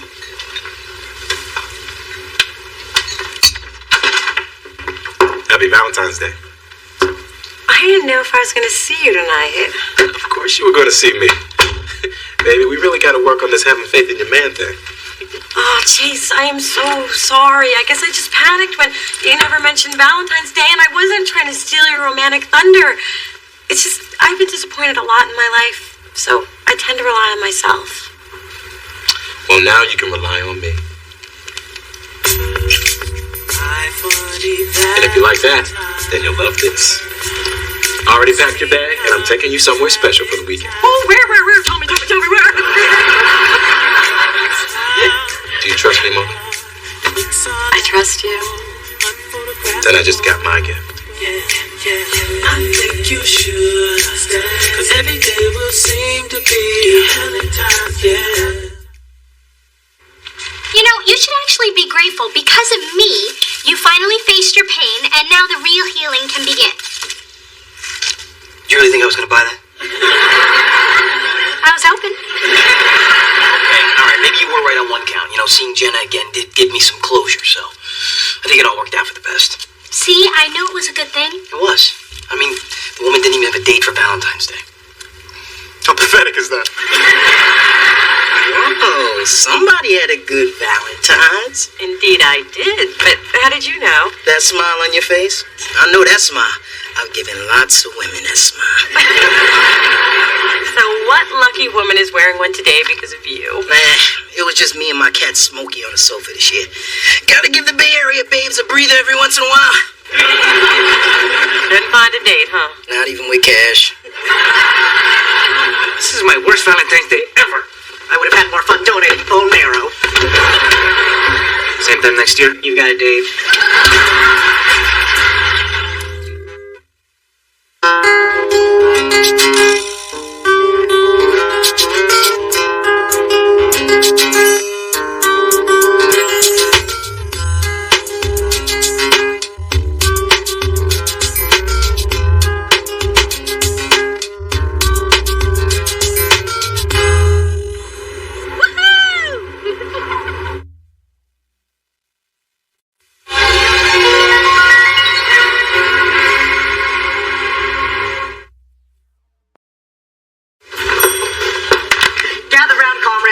I have an announcement that's going to rock your world. You've turned straight? I said rock your world, not propel us into an alternate universe. My grapevine sources have confirmed that Delicious Records has been sold. Sold? Oh, man. I thought that was just a crazy rumor. Like baked beans giving you gas. Moving on. And our new head diva in charge is none other than Kai Owens. Kai Owen, she's one of the biggest and baddest in the industry. You just know she's got a lot of her own people she's going to want to bring in. Which is why you all have to meet with her about your positions, which means no one's job is secure. Have a nice day. Through this journey of discovery, finding you, I'm finding me. Finding you, I'm finding me. Now that I have someone special who brings out the joy,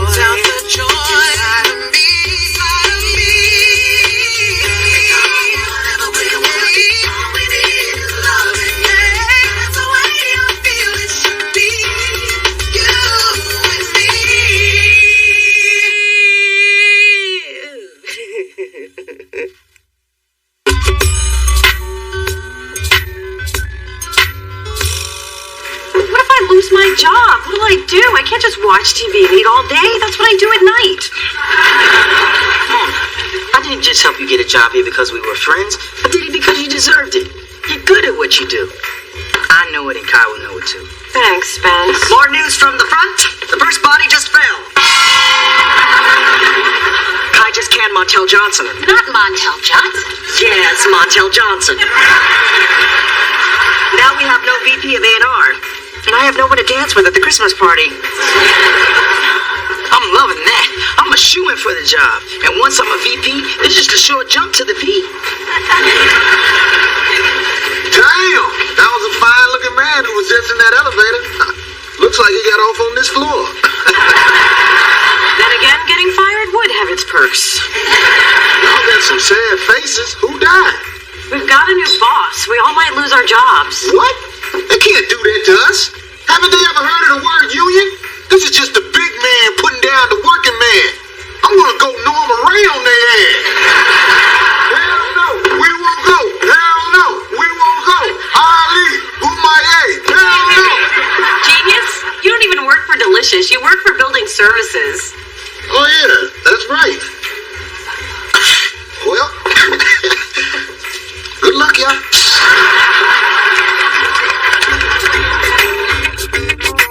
Hey, Mom. Since the baby is due in just 2 months, I've made a list of all the things we need to do. So how about we pick out a car seat?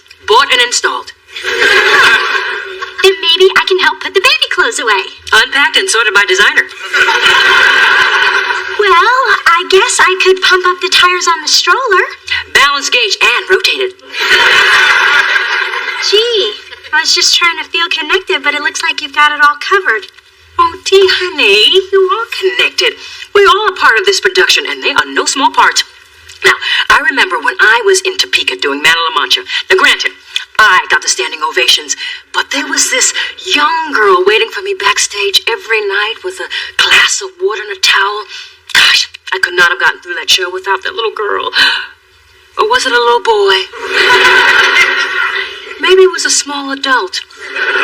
Actually, I'm not even sure it was Topeka. Mom! I'm feeling less connected by the second. And Mother will fix that. We will find you a plum roll in the birthing of Baby Thorn, starring me. So tomorrow, when I re-interview, I'll probably lose my job, which means I won't be able to pay my bills, which means I'll have to move into Mom's spare bedroom. Oh, honey, that will never happen. First of all, your father would never put you out. And second, the cats took over the spare bedroom. They don't even let me in anymore. Mona, don't worry. You'll do fine tomorrow. You're great at your job. Yeah, why are you being so pessimistic? Because I suck at interviews. Honey, then just focus on the positive. Like, don't mention the time you used too much toilet paper and flooded the whole office. Or when you got your hair caught in the fax machine. Or when you got fired. Jinx! Gee, I wonder why I'm so pessimistic. Oh, relax. I have total faith in my baby. But just to be safe, I'll go post your profile on Match.com. Mom, that's not going to get me a job. Yeah, but it could get you a bill-paying husband.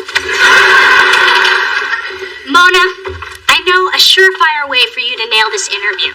Now, in law school, they taught us how to take control of any one-on-one situation. Before an interview even begins, you need to display total confidence.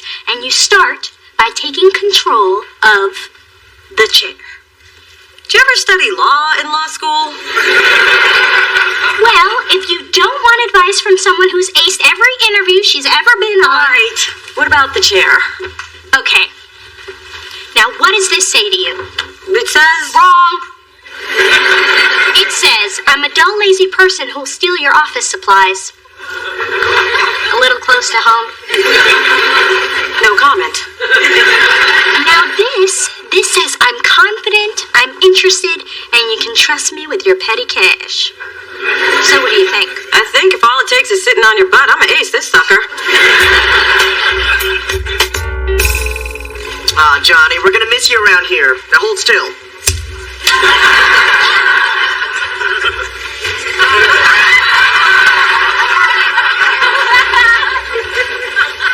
What are you doing, man? Checking for office supplies? Hi, Marge. Great working with you. Wow, it's like a morning bargain here. 2 more just bit the dust. Oh, I forgot. What makes you think your job is safe? Please, I gave Kai the dish on all of you and tantalized her with a promise of more. I'm set for life.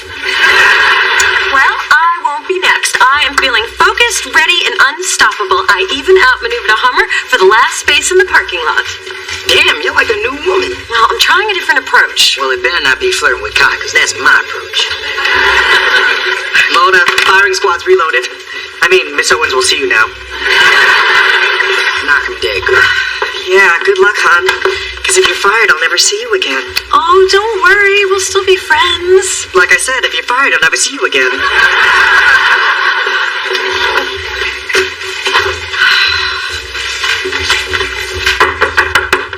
Yeah. Mona. You are Mona, right? Yes, hi. I was just admiring your decor. Yeah. I call this style dumbass movers lost in Kansas somewhere with my stuff. Sorry about that. Oh, no problem. It's not like it's all about a chair. You look familiar. Have we met before? Oh, you've probably seen me at an industry party. Or... Hate 'em. Nothing but phonies and schmoozers. Which is why I've stopped going. Well, let me start by telling you about myself. I got into the business when I was 18 and had my own label by the time I was 26. Yeah, that is really impressive. I know. And you know how I got there? 3 rules. Listen carefully, always do your research, and remember, the toes you step on today might be connected to the butt you gotta kiss tomorrow. I like that. Good. What was the first rule? Toes connected to something. Glad you were paying attention. Nice meeting you, Mona. Wait, we're done? Don't you want to ask me anything? Oh, I've heard enough.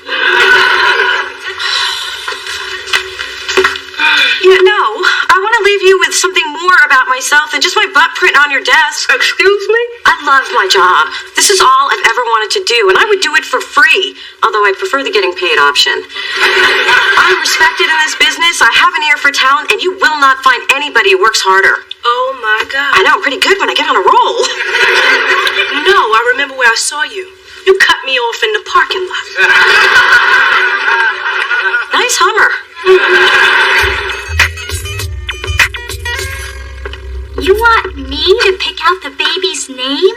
I told you I'd find something for you to do. And it's an honor. It's just that when something comes out of your body after 9 months, I thought you'd want to have dibs on naming it. Well, your father's being difficult.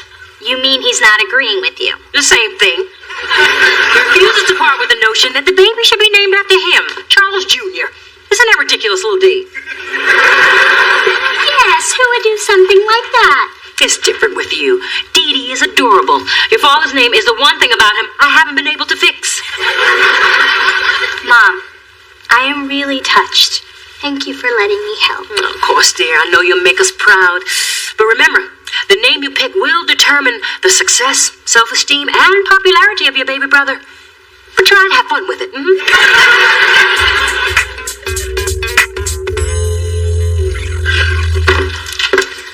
Kai, You lost 563 games of Tetris? Explain yourself. My mouse is sticky and I don't have my job anymore, do I? I'm afraid not. You know. Hey, Mona, I'm keeping my job. Oh, sorry. Well, Spencer, you're the first to know. I've lost mine. Mona.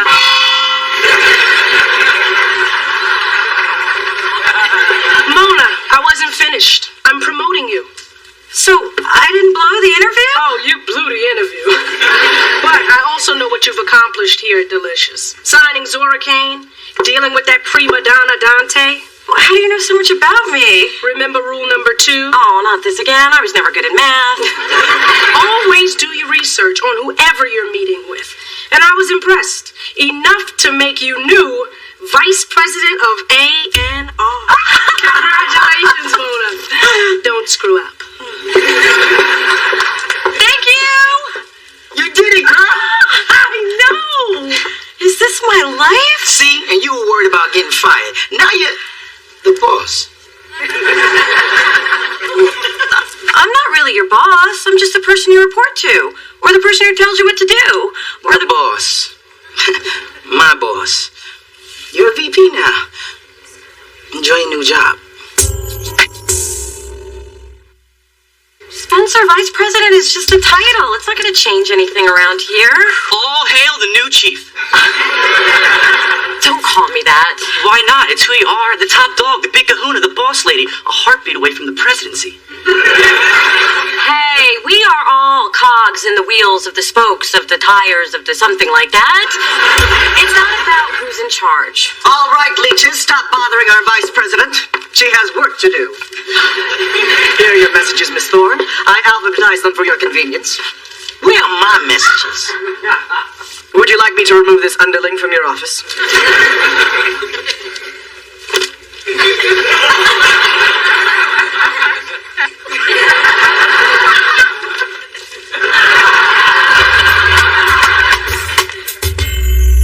So, what are you in the mood for? I was thinking Mexican. Really? I was thinking Italian. Well, if you say Italian, I guess it's Italian. Spence, if you want Mexican, we can have Mexican. No, it's about what you want, Mona. Just like today when you wanted to change Zora's release date. But hey, if you want August 10th and you want tortellini, then who am I to question your authority? I'll be in the car. If that's okay with you. Can you believe him? Yeah, he didn't even ask what I wanted. Chinese. This isn't about food. He's been in a foul mood ever since my promotion. Of course he is. Haven't you ever seen A Star Is Born? That drunk didn't leave Barbara because of that white girl afro. Although that had to be a big part of it. This is supposed to be a happy time. I can't even celebrate with my best friend. Honey, get used to it. Men feel threatened by successful women, which is why there's a disproportionate number of successful, lonely scrapbookers out there. Which reminds me, I need to get some glitter and a new glue stick.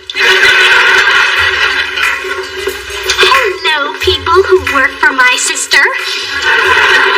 If you're looking for Mona, she's in a big, important executive meeting. Oh, well then maybe you guys can help me. I've always got time for the little sis of the VP. Latte? Sure. Spencer, one latte. I need opinions on names for our little brother. It needs to be strong, cool, and something other kids can't make fun of. Unlike, say, Dee Dee Doo-Doo. Exactly. So, what do you think of Daniel? Danny? He's got a big fat fanny. Okay, how about Scott? Scott, covered in snot. Arthur? May I remind you that Artie Farty had a party, no one came and it broke his hearty? Thomas? There's my boy Tommy here with the small salami. Richard? Okay, don't even say it. Guess it's back to the baby books. Tell Mona I'll see her tonight. No matter what you call it, you're still gonna get stuck with a nickname. I know. Mine was Madam Adam. That's how it fit. Wanted to see me? Yeah. Why haven't you been tracking the demos like we talked about? You mean the way you talked about? Okay. So why haven't you been doing it? Because the old way works better. Oh, you mean the throw him in a bin and hope we find him later method? If it ain't broke, why fix it? Funny how that's been your response to all my ideas. Now listen, we're gonna use this new system and that's all there is to it. Hey, just because you're the boss doesn't make you right. Look, you may not like it and you can resent that I'm in charge, but there's a job to be done here and you need to do it. I don't need this.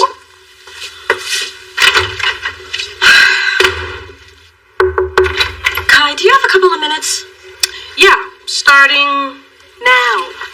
Thanks. Guess I'll take my usual seat. So, I'm having a little problem. Being your friend's boss. Wow, you're good. It's really impressive how intuitive you are. Tick. Right. So, has this ever happened to you? Mona, if you want to be a successful businesswoman, you gotta make choices. And sometimes you have to choose work over your personal life. You mean I can't have it all?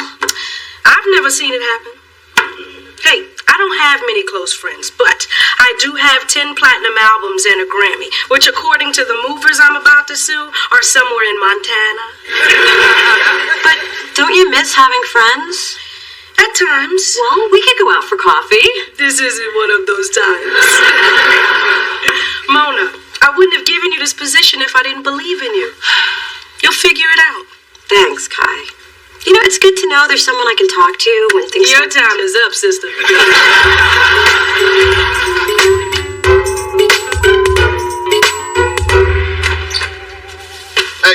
guy was selling these lobster claws out the trunk of his Impala. And you know they good because the brother had him in one of them styrofoam jobs.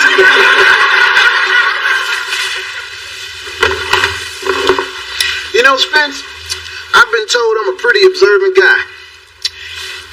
And having employed these powers of observation, I know what's bugging you. It's that obvious, huh? Male pattern baldness is hard to miss. Actually, it's Mona. Sure it is. I mean, I hope to get a job at Delicious. Now she thinks because she's the boss, she can order me around. Because she can, dog. Remember back in Little League when you made team captain? Boy, was I mad. No, you couldn't hit a lick after that. Oh, I could. I just didn't. What? Because of you, we lost in the playoffs. True, but you weren't captain anymore, so it really all worked out. You threw the whole thing just to get back at me? Kind of like what you're doing to Mona. Difference is, when I did it, I was 12. Hey, just because a brother can't keep a job, that don't mean he ain't deep.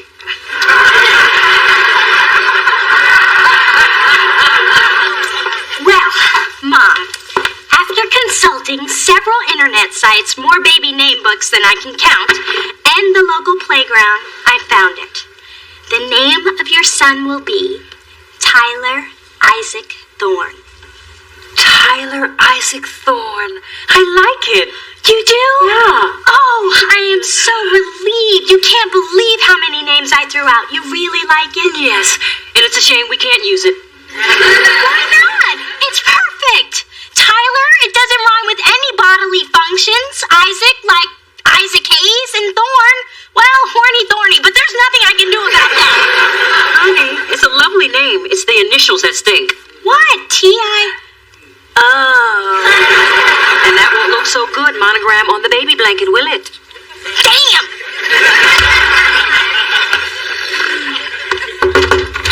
Mona, I need to talk to you. Well, if it's to give me a hard time about doing my job, you'll have to make an appointment. Oh, whoops, spoke solid. It's about tracking the demos. I got a problem. Gee, why am I surprised? I tried your way, and it worked great. Well, that's good, isn't it? Yeah, but I didn't think of it. That's why I didn't want to do it. I was being a jerk. I'm sorry. Spencer, this promotion's been tough for both of us. Yeah, but you were cool when I had seniority. You deserve the same respect from me. And you deserve the promotion. You know, it is possible to work with someone and still stay friends. My boss taught me that. I guess Kai's sharper than I thought. No, I learned it from my first boss. The guy from the chicken place? No, Spencer, you. Oh.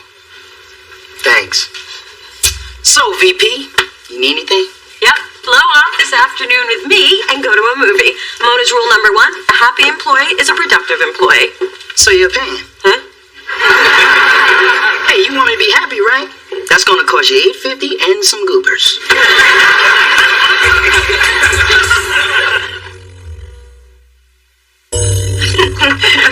So, since you're an executive now, they should hook you up with a big new office. Oh, I told them not to. Really? Yeah, I'm all settled in here. Besides, I'm right next to the ladies' room. There's no view to distract me. They wouldn't give you one, huh? Nope, not even a mug.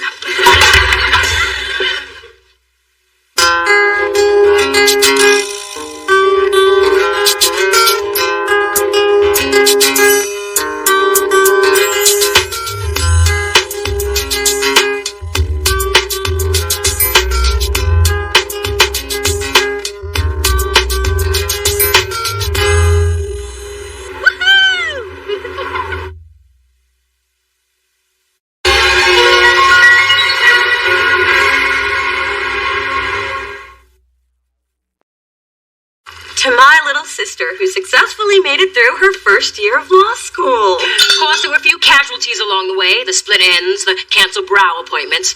The mysterious patch of dry skin on her forearm. But she charged it ahead, in spite of it all. Here's to beauty under pressure. To beauty! So, Dee Dee, what are you going to do now that your first year is over? Well, my summer clerkship doesn't start for a few weeks, so I'm throwing a little party tomorrow night to celebrate. Of course you're invited, and tell Spencer too. Well, we'll try to make it, but we've been working crazy overtime trying to make a deal with this hot singer, Patina. Maverick wants her so bad, they flew her to Paris. But since all we can afford is a town car to Oakland, we're just going to kiss her ass till she signs with us. Hello, girls. Sorry I'm late. We were just toasting Dee Dee. We polished up the Cristal, but Mona was kind enough to bring a fruity assortment of sparkling wine coolers. The twist-off cap. How handy. I guess I'll go next. To my baby girl.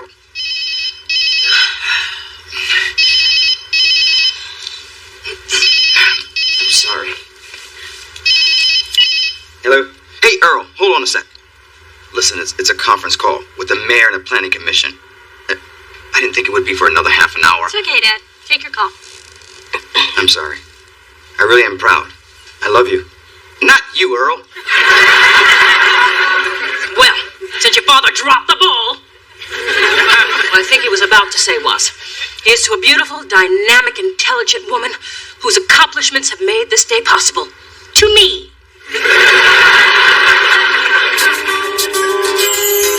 Through this journey of discovery, finding you, I'm finding me, finding you, I'm finding me. Now that I have someone special who brings out the joy inside of me.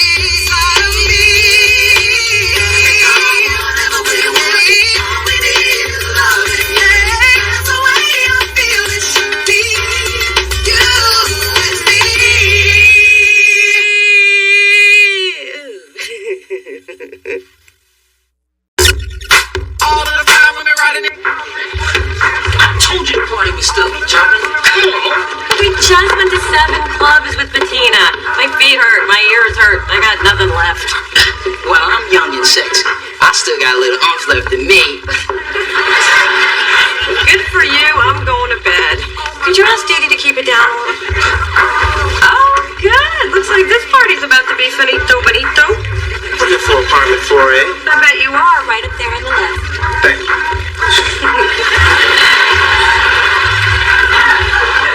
You know, the city's getting mighty loose with the dress code. What kind of cop is he? The kind who carries ready whip in a holster.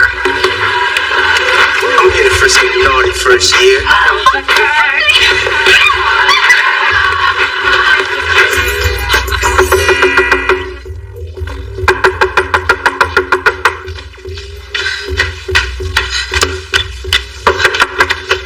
Delilah, what the hell are you doing here? That's no way to greet someone. It is at 5 in the morning. But you can't make frozen daiquiris without ice. You got any? Ice? It's 5 o'clock in the friggin' morning. Is that a no? Oh, hey, Mona, where have you been? The party's still banging. Yeah, Dee Dee, just because school's out for you doesn't mean life's over for other people. I'm sorry, Mona, but anyone who has a life is at my party. But I promise things will be winding down after the male entertainment is done. Oh, Officer Sweet Cheeks hasn't left yet? No, we're taking turns playing with his You know, life. I really don't want the details. He was having so much fun he called his friends. We had a cowboy, a fireman, and I got to unmask Zora with my teeth. Ooh, back in detail land. Good night, good morning, whatever.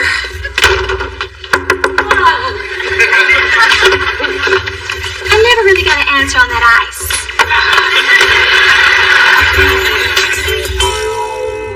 Okay, baby, comfort is on the way, fresh out of the microwave. Now I want you to relax and think soothing, calm thoughts. I can't believe Dee Dee kept you up all night. You know what that is? I tell you what that is. That is just inconsiderate and selfish. That's what that is. Calm, soothing thoughts. Oh, I'm sorry. I just know how hard you've been working. I just need a nap before I go see Bettina perform tonight. Hey, want to try a little positive visualization? Oh, yes, and don't forget to do the voice. Okay. Now, breathe deep. And imagine yourself surrounded by crystal blue waters on a quiet beach with a muscular spritz boy misting your sun-kissed skin. Oh, I can see the white sand. I can feel the cool breeze. I can hear the... Damn! I was just about to get the spritz boy maroon.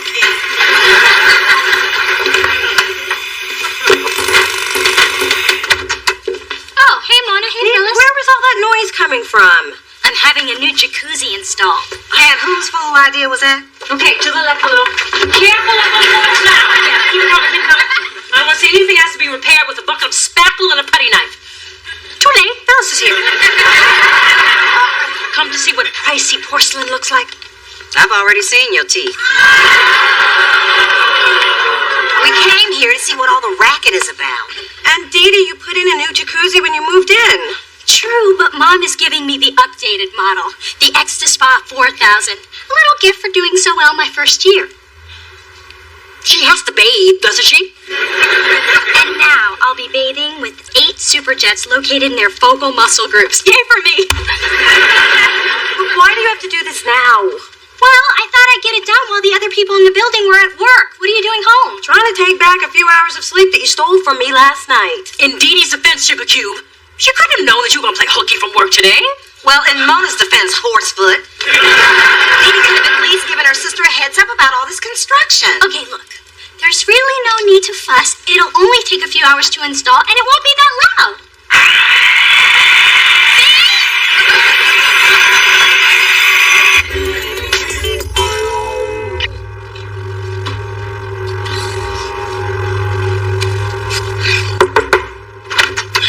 Hey, Mona, I got the stuff we need. What's that humming sound? Oh, do you need some alone time? No, idiot. It's Dee Dee's jacuzzi. Yet another way she's keeping me from getting any sleep. Well, you can't go out with those raccoon eyes. Why don't you sleep while I start looking through these contracts? Here, maybe these earplugs will help. Why do you have earplugs with you? You know those awful bands we listen to before Bettina goes on? I do. What the hell? My God, there's water dripping from my ceiling. That's more than a drip. Maybe there's a leak in the roof. No, the roof isn't above me. It's Dee Dee and her damn tub. You actually think she's in the tub? Because you know the two of us can jump in with it and work this out. Or I could just stay here and look for a bucket.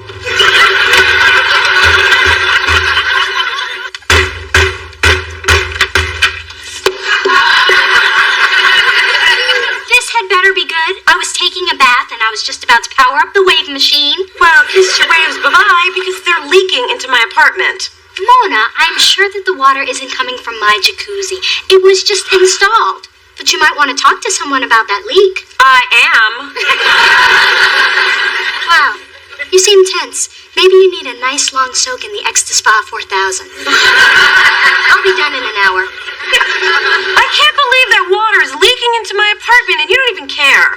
I guess some things never change. What's that supposed to mean? It means I thought you'd grown up, but you're just as self-centered as ever. Excuse me? Dee Dee, I've been very patient with you, but I am tired of paying the price every time my baby sister, emphasis on baby, decides to throw some wild party or get some supersized water-guzzling tub. First of all, it's a spa, not a tub. And second of all, I am sick of your bitching. I have done nothing for the past year but try to get close to you, and all you do is find fault with everything I do. Why do I even put up with you? Put up with me? But for the fact that God made us sisters, I wouldn't even be your friend. Well, I wouldn't be your friend either. Well, I said it first. Well, I meant it more. Water's shooting from everywhere. You might want to get downstairs before your TV starts floating down the hallway. I'm gonna need that towel. If I weren't naked, I'd sock you in your big head. What are you looking at, Mr. Kim?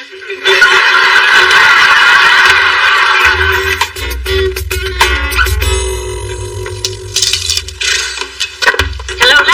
Oh my, is that mildew I smell? Or Phyllis's wet hair? If you don't want me to use that cheap wig as a mop, I suggest you shut your trap. Ew, did something die in here? Not yet. Dee Dee can't be held responsible for a simple plumbing mishap. Right, Charles? Well, Oh, I think she can. If she'd been happy with her old tub, I wouldn't be using my rug as a slip and slide. Well, Mona blames me for everything bad in her life. Look, Why'd you even girls. let her move in this building? Whose side are you going to take in this? Why don't you ever ask what Mona wants? It's always about Dee Dee, Dee Dee. You never ask what you want. Hey, I'd like a little peace and quiet, damn it. Come again. had no business doing construction I knew nothing about. It was obviously done poorly and disruptive to all my tenants. That's right, done poorly and disruptive, so there. You all should be ashamed for acting so petty. You're grown women. That said, the jacuzzi is being removed tomorrow, and I don't want to hear another word about it. You won't hear anything from me. One day you're going to have to learn to treat each other with a little bit more respect. Like it or not, we're family. Well, I don't like it. Well, I like it less.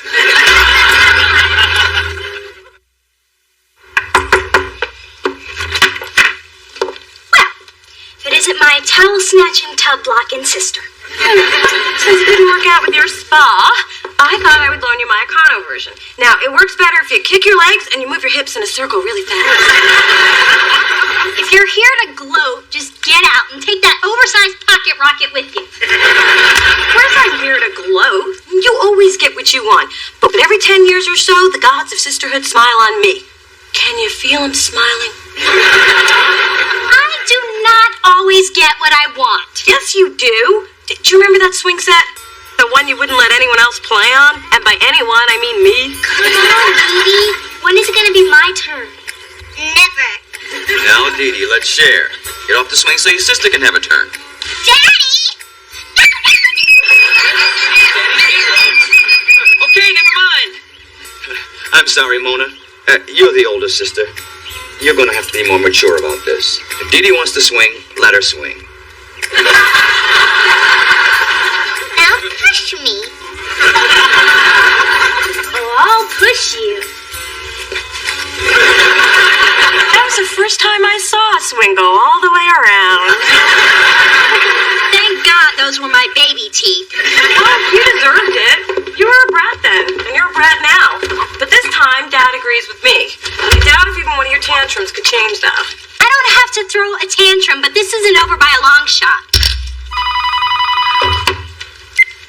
Hello? Hey, Mom. Oh my God, what hospital? Well, what's wrong? Daddy collapsed with chest pains. What? Well, they're gonna tell us something. When are they gonna let me see him? Why didn't I bring a quart size? Okay, here's what I found out from Dr. Evans. Your dad's having an angiogram, and he makes mid-six figures, and he drives a Beamer, 7 Series. My dad? No, silly. Dr. Evans. You're not the only one looking for information. I didn't know you worked here, Delilah.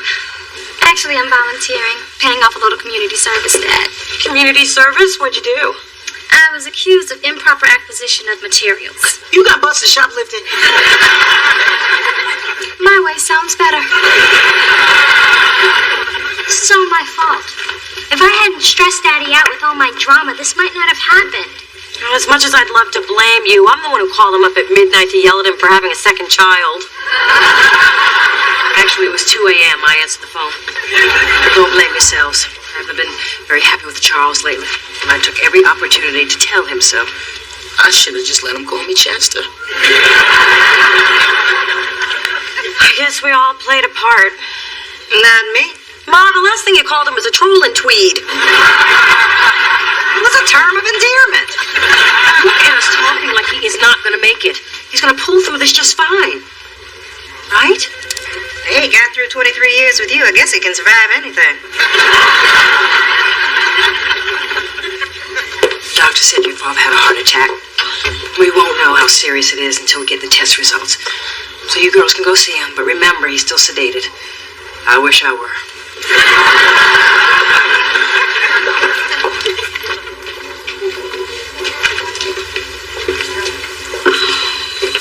Wow, he looks so... still. Daddy, can you hear me? I think the whole floor heard you. Let's just let him rest. It's just so hard to see him like this. I didn't think he'd look so helpless. He's always so full of energy. Always bouncing around with a cell phone on his ear. Or embarrassing us with some homemade disco move. And then things change. Yeah, just like that. Kind of makes you put things into perspective. I know, Mona. I'm sorry for how I've been acting. It's just that sometimes I can get a little wrapped up in myself. I'm sorry I said that thing about not wanting you to be my sister or my friend. I'm really glad you're both. Me too. Something's wrong. Oh my God. Oh my God. You're standing on his ivy truck with your big boots. If you don't tell him, I won't. Charles looked terrible. The poor man's hair was a woolly mess. Luckily, I had some Vaseline and Coco's grooming brush in my bag. You want some coffee? Thank you, Phyllis. Make mine with a half a pack of Equal and a splash of hazelnut cream. 1 black coffee, take it or leave it.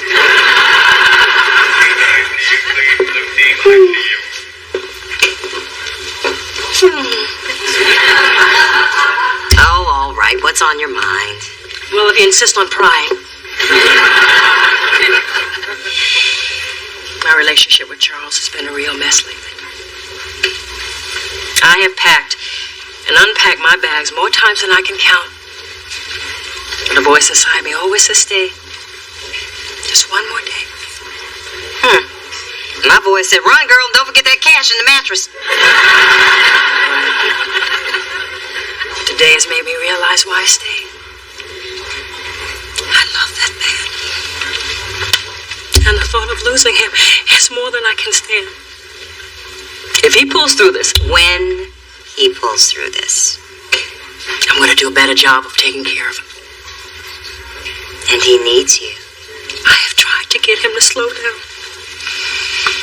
Charles is just so stubborn.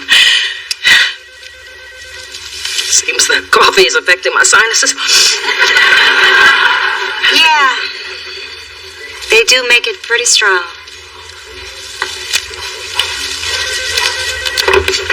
Whoa. Looky here. You two aren't drunk again, are you? No. Phyllis is just offering encouragement. I knew she listened to people for a living, but I didn't think she was actually good at it. Hope you feel that way when you get my bill. Maybe this dark cloud has a silver lining. I mean, look at us. Getting along. No talk of cheap clothes or bad hair or big feet. Daddy would be so proud. It's true. Hey, gang. I have great news. The angioplasty we did on Mr. Thorne was successful. Oh, thank God. The arterial blockage was minor, so I'm going to refer you to a specialist for follow-up. So with proper diet and rest, he should recover fully. Thank you, Dr. Evans. Best news we've heard all day. But I had even better news. We found missing forceps. Is that supposed to be amusing? Well, I just thought you would appreciate a little humor. I mean, after all, laughter is the best medicine. Did they teach you that in medical school in the Bahamas? Okay, another misdiagnosis. By the way, Mr. Thorne is awake now, and he requests to see his favorite girl. You coming, Ma? Oh, honey, please. The sight of your father in a loose, thin hospital gown is one I can do without.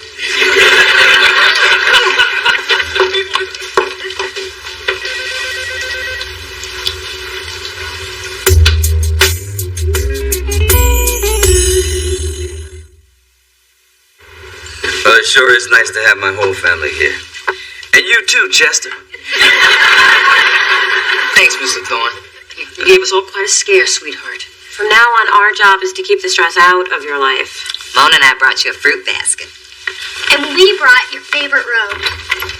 Time for your sponge bath, Mr. Thorne. And that's from me.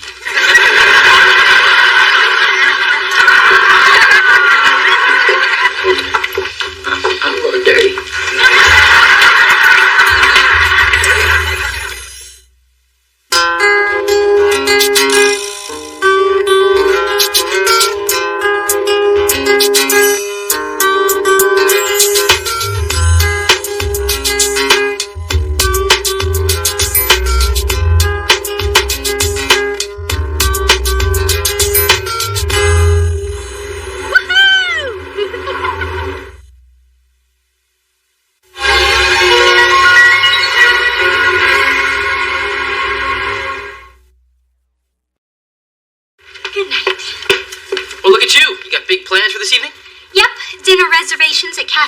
and these awesome seats? Yeah, I don't really care. What you're really doing tonight is dinner, brought in from Panos Pizzeria, and awesome seats at our conference table. Contracts are waiting. They may be waiting for you, but I am a full-fledged agent who's worked a full day, and you're not the boss of me. Well, apparently you were too busy lip glossing to check your inbox. So, ding, you've got mail. Gus is doing a little spring training thing with the A's, and he's left his longtime trusted protege, Brett Mahoney, in charge until he returns. You wish. Oh, my God. Look at that. Turns out I am the boss of you. So, cheese or pepperoni? Don't overlook pineapple and bacon.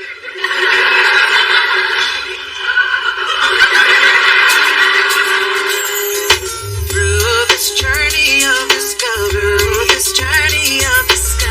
finding you, I'm finding me. Finding you, I'm finding me. Now that I have someone special who brings out the joy, inside of me. Whatever we want, all we need is love. Yeah, that's the way I feel it should be. You and me.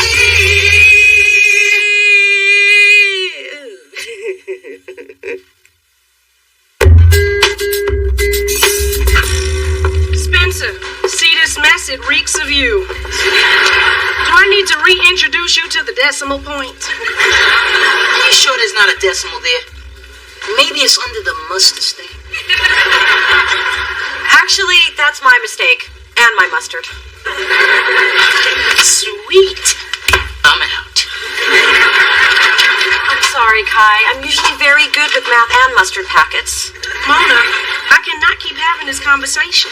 You're just not on your game, girl. I know, but I'm still going through a lot of stuff in my personal life ever since my boyfriend and I broke up. And I can't keep having this conversation either. Don't tell me your business. Tell somebody that gets paid to listen to that nonsense. Now, I know we black people have Jesus, but you need a shrink. Hi, you wanted to be alerted the second the fresh Tootsie Pops got here? It gives me great pleasure to announce the Pops have arrived. Sweet, I'm out. Now listen up. I heard every word she said and she's right. Everybody's talking about how you've become a tragic nut bucket coming apart at the seams. Everybody's saying that? Well, actually only me. But everyone should have opened my email by now. This is the most sought-after psychoanalyst in the Bay Area. How do you know about her? Well, she helped my friend Trevor, who had a really hard time coming out as a Republican. There's a lot of shame involved. Maybe I do need to talk to somebody. Good. Now, here are the top 100 things I think you need to work on. I'm not addicted to diet pills. Wait, this is my list. Sorry, yours must still be printing.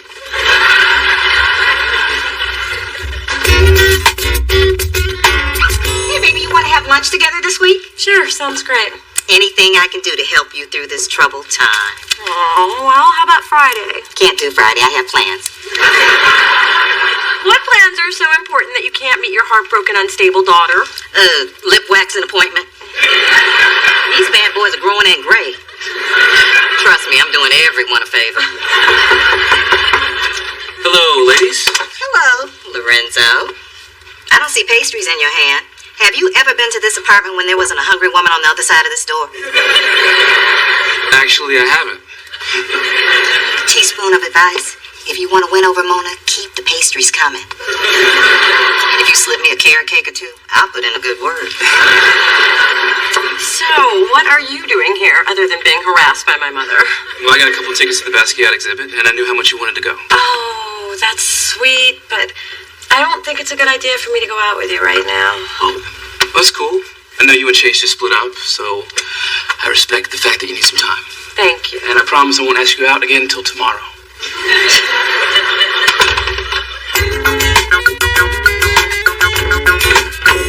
Yeah, okay, great. Hey, Sissy, what are you doing? I have a toothache. And you're soothing it with pastrami? It's an old Creole remedy. There is no eating at the desk. Didn't you get the memo? Get it? I typed it. Hey, can Didn't you get the memo about not going out to lunch? No, I didn't get that memo. Yes, she did. I handed it to her. See what happens when you don't hold that elevator for me. Okay, this is what I'm talking about, people. We do not take leisurely lunches when there is a baseball draft looming. First of all, I just went downstairs to get some peanut butter crackers from the machine. Second of all, that draft's not till next month. Okay, this is what I'm talking about, people. See, apparently Thorne thinks there's an I in team. She's playing a little game called procrastination where no one is the winner. Although Thorne has actually given me a really good idea. Why wait till next month when we can and will finish our draft prep before any of you go home tonight? You skinny chicks ruin everything. I mean, if you really think about it, my problems seem so inconsequential compared to what's going on in the rest of the world. Plus, I've got my health, my career is going great, my hair is working. Really, the more I talk about it, the more I realize I shouldn't even be in therapy, so I guess we're done. All right, then. Good luck. What? You're really gonna let me walk out of here as screwed up as I am? No. I knew you'd crack before you hit the door. Sit down and grab the tissues. You're going to need them. Well, I get puffy when I cry, so don't dig too deep. Mona, I think a good use of this session would be to focus on the Chase and Lorenzo issues. Let's start by examining the link between your fears of getting too close and the impact of your parents' divorce. There's no link between my relationships and my dad abandoning us. Except I never have been able to sustain a relationship. You're good. And you're damaged. So, since you have such excellent insurance, why don't we pencil you in for the next 20 Fridays? Come on, little D, it's girls' night out. Coco and I both dressed up. Mom, I'm swamped. Brett's become a power-hungry tyrant since Gus put him in charge. But we've been invited to Yappy Hour. It's the latest craze in upscale doggy matchmaking. Tonight, Coco's making her debut as the hot new purebred on the social scene. I didn't know Coco was looking. She's not a pup anymore. Neither are you. Now, on the other end of those leashes, you might find a rich, handsome bachelor. But a word of caution, stay away from the men with Great Danes. Bless you, they're overcompensating.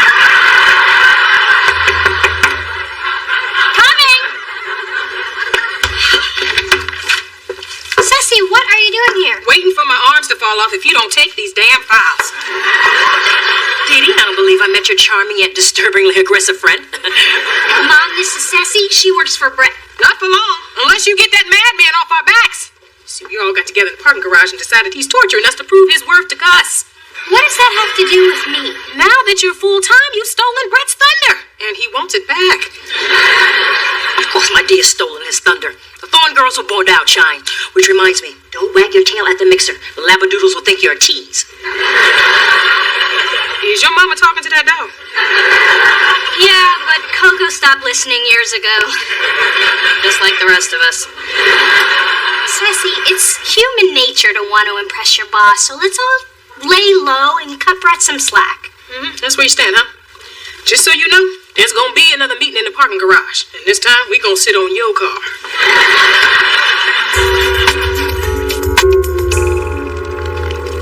Phyllis, why don't you order your own fries? Because if I eat them off your plate, I don't have to pay for them.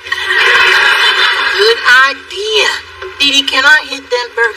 Listen, I put my job on the line sneaking out for this meat. It's all mine. Hey, what are you guys doing here? Having lunch all together without me? We're just having lunch. All together. Without you. Bye now. I thought you had an appointment, and who else is here? Nobody. Then why is there an extra plate of food? It's for my cats. And it's half-eaten because... I had to taste it for them. They're very finicky. Waiter, this is way too much pesto for Commander Paws. Mona. So this is why you couldn't have lunch with me? Because you're seeing my ex behind my back? Hey, you're still seeing your father. Look, there's a logical reason why we're all here together, which Spencer will explain to you. As soon as I get the dessert menu. Mona, I know this looks bad. But just because you stop seeing Chase doesn't mean we have to. I can't believe you people. No wonder I'm seeing a therapist. You said a what? I'm a therapist. If you have problems, you come to me. Mona, I invited them. Why don't you join us? I think if any of you wanted me here, I would have known before now. Good news, guys. They got pie. You saw all three of them together with Chase? Yeah, and apparently it wasn't the first time. They also went to a gospel brunch. God knew, and I didn't. Ooh, deceit, betrayal, al fresco dining. I can't believe I wasn't involved. This is unforgivable. Not only is it unforgivable, it just... Wait a minute, why are you so mad? Because they wouldn't wait until 1:30 when I could get there. Mona, I reviewed the numbers you messed up. I actually had an intern do it. He picked up my dry cleaning and washed my car. Gotta learn dude's name. Don't act like everything's normal between us. You cheated on me.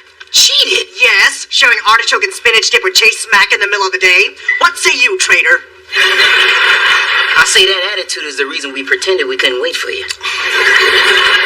Be that way. Now I'm glad I ate that pie you left in the fridge. Look, Mona, you're my girl and all, but the truth is, Chase has a 220 bowling average, and I don't want him quitting the league. That can mess up the rhythm I got with the bowling groupies. There are bowling groupies? Not as hot as basketball groupies, but they're just as eager. Mona, great work on this video budget. Looks like you're back on your game. Glad you got your personal problems under control. Well, she thought she did, until she caught her so-called friends and family lunching with her ex-boyfriend without me. Wow, my ex hung out with my best friend after we split. What did you do? Sent him a baby gift 9 months later.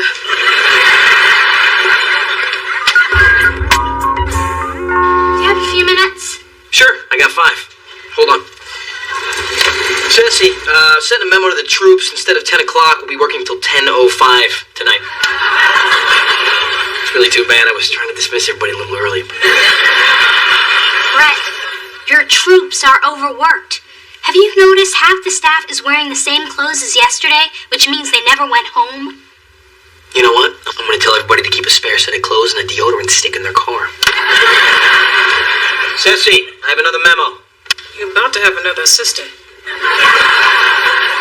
Brett, people are unhappy. And how should I say this? They hate you. Don't you know you get more results when you are nice to people? This week's lesson was brought to you by the letter P and the number 5. I came to warn you, you pompous ass. When you count on your hands, it's a potentially dangerous situation. When people are overworked, starved, and sleep deprived, they will do damn near anything to anyone at any time. I'm just saying. Wait. Hold up now. Nobody is going to torch Brett's car. Think about it, people. His parking garage is our parking garage. Some of us don't have insurance. Besides, I just got flames painted on my Mustang. I know you're upset, and I'm sorry. Well, so much for family loyalty. You know, this kind of backstabbing broke up the LaToya and Michael sisterhood.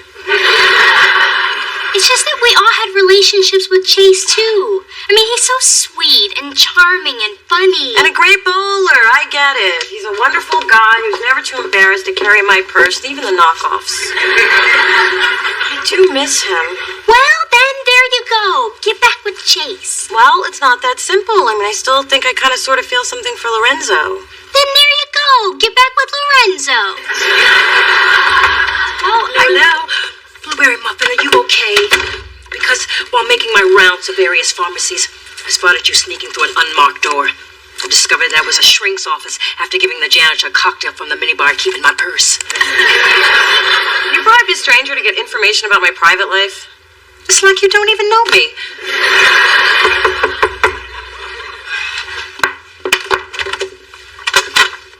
Chase. Is there somewhere we can talk? Sure.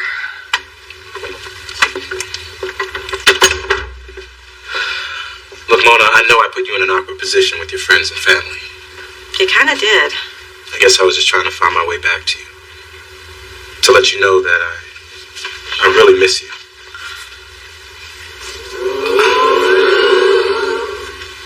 What's he doing here? Chase, you remember Lorenzo? What I'm doing here is minding my business. Maybe you should try minding yours. Lorenzo, you remember Chase. Maybe what happened with Mona is my business. Great, everybody remembers everybody. Really, since when? Since you were a fool to let her go. Well, you were the fool to let her go first. Wow, fighting over who dumped me first. I am feeling good.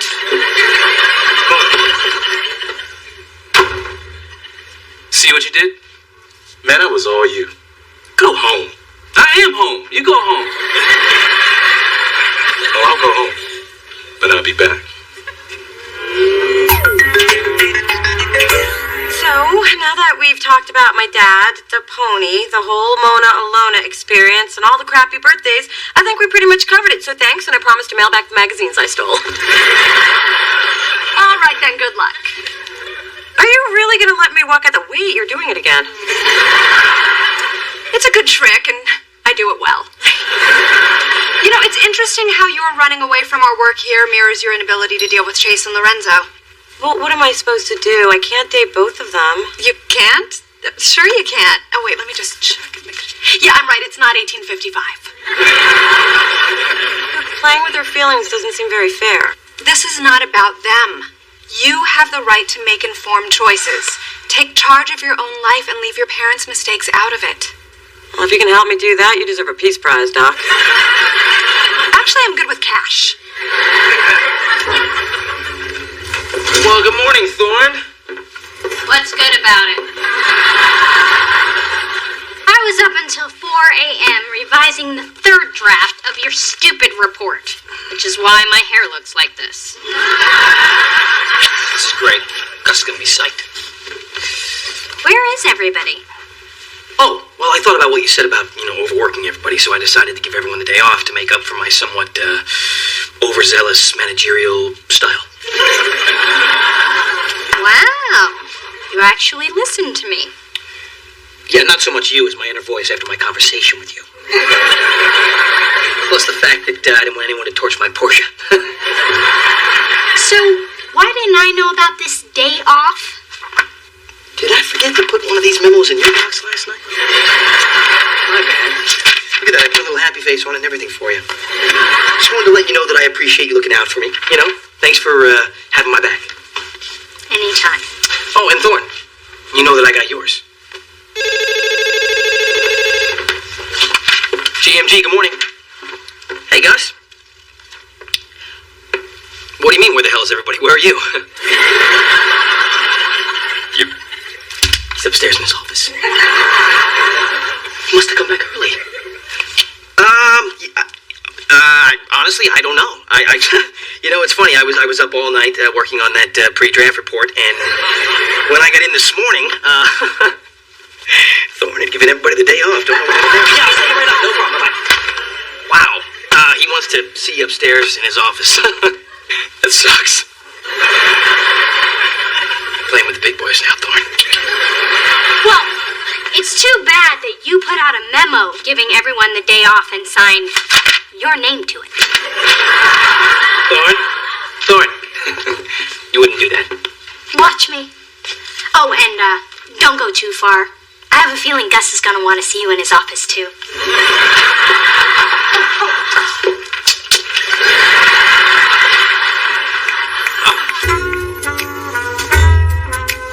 I've discovered an entirely new concept. Instead of sitting back and letting things happen, I'm going to take charge and make things happen. I think I'm going to date Chase and Lorenzo. Somehow, what seemed like a problem now seems kind of exciting. Unless they both reject me. No, wait. That's the old Mona. New Mona is in charge. Now, I brought you both together because it pains me to see two people I love fighting. And we have dinner reservations, so let's get to the sorries. Phyllis, you go first. Why me? Her own mother's a therapist and she goes to see someone else. No wonder the American family has fallen apart. Ma, you know too much about the situation. I needed somebody impartial. Besides, Dr. Swenson didn't mean anything to me. And if it makes you feel any better, I thought about you the whole time. You did. Then I'm sorry I cheated on you too. And if it makes you feel any better, all we did with Chase was talk about you. Okay, 10 minutes till our reservation. Let's wrap this stuff in the car. So just promise you'll never see Dr. Swenson again. It's just that I've got. Oh, for the love of God, just promise. We're losing our table as we speak.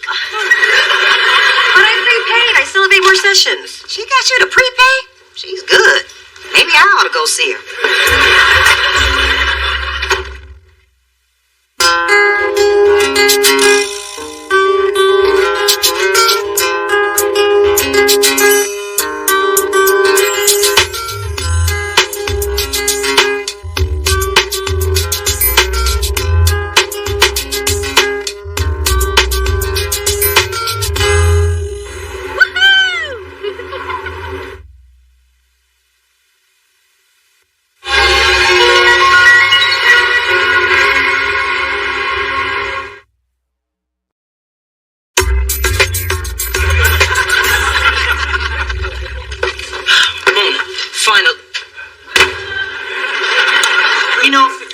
Showers with my clothes off, but that's just me. Remind me never to stand next to Dee Dee in a downpour. Seems I was in the way of all the men rushing to offer her their umbrellas. She's still out there? She still need one? I think she's covered. Hey, let's face it, Dee Dee's charmed, and I walk around with a dark cloud over my head. Tell me the truth, Spence. Am I the unluckiest person you know? Living or dead? Okay, forget I asked. But I think I got something that'll make you feel a lot better. Let me just whip it out. Whoa, Spence, I've seen it before and I was not that impressed. Hey. I told you the jacuzzi was cold. But this is something else. Oh my God, this is a check for $5,000 made out to me. It's your bonus since Dante went platinum. See, maybe your luck is changing. Maybe you're right. Well, at least I can buy an umbrella now. Hell, I can buy a guy to hold my umbrella. How much you paying?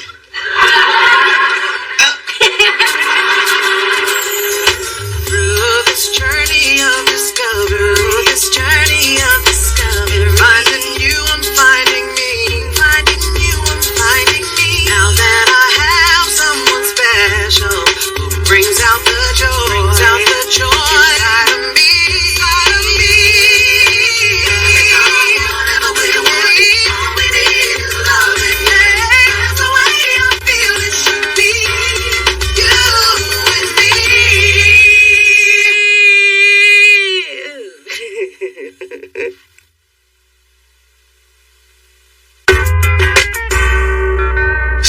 You to cogitate over this material. If not, you might find that it has a deleterious effect on your future. For it is imperative that one not only know the letter of the law, but also the spirit of it. Write that down, son. Your parents did not mortgage their home so you could daydream about your next piercing. The life of the law has not been logic, but experience. Now, who spoke those words, and to what was he referring? Miss Thorne? That was Oliver Wendell Holmes Jr., and he was referring to courts adapting to a changing society. You seem pretty confident of that. I am. I've read everything there is about him. Well, in English, and a little French. You are correct, Miss Thorne. Well done. The evidence has spoken. Now the people must speak. Not part of your assigned reading, but I'm going to challenge you anyway. Miss Seymour. Earl Warren in Mellon v. U.S. Steel? Not even close. Mr. Kramer? Clarence Darrow in Davis v. Hall? No. And I'm sorry I woke you. Let's see if we can end my misery. Miss Thorne. Helen Gamble in The Practice. Correct. That shows my favorite guilty pleasure. Love that, Eugene. Yes, Miss Seymour. Professor Wilkins, certainly you cannot expect serious students to keep up with what's on TV. And just as certainly, Miss Seymour, you must remember we live in the world, not in books. You might want to follow Miss Thorne's example. It could help you win in court. Or on a bar wager. You may all feel free to laugh. Yes. Well, on to your next assignment. A moot court competition worth 50% of your grade. I've posted the pairings and cases by the door. Any questions? Good. Now I'm off to deliberate on the seminal issue of Tanqueray v. Tonic. That's the last time I waste my A material on first-year students. Oh, honey, it was so sweet of you to treat us to lunch and a shopping spree. Yeah, being close to Mona finally paid off. I've been waiting 8 years for this. I've been waiting a lifetime for this girl's luck to change. Thanks for hanging in there, Mom. But how great was it that when I tried on clothes, everything fit? Even those itty-bitty juicy pants.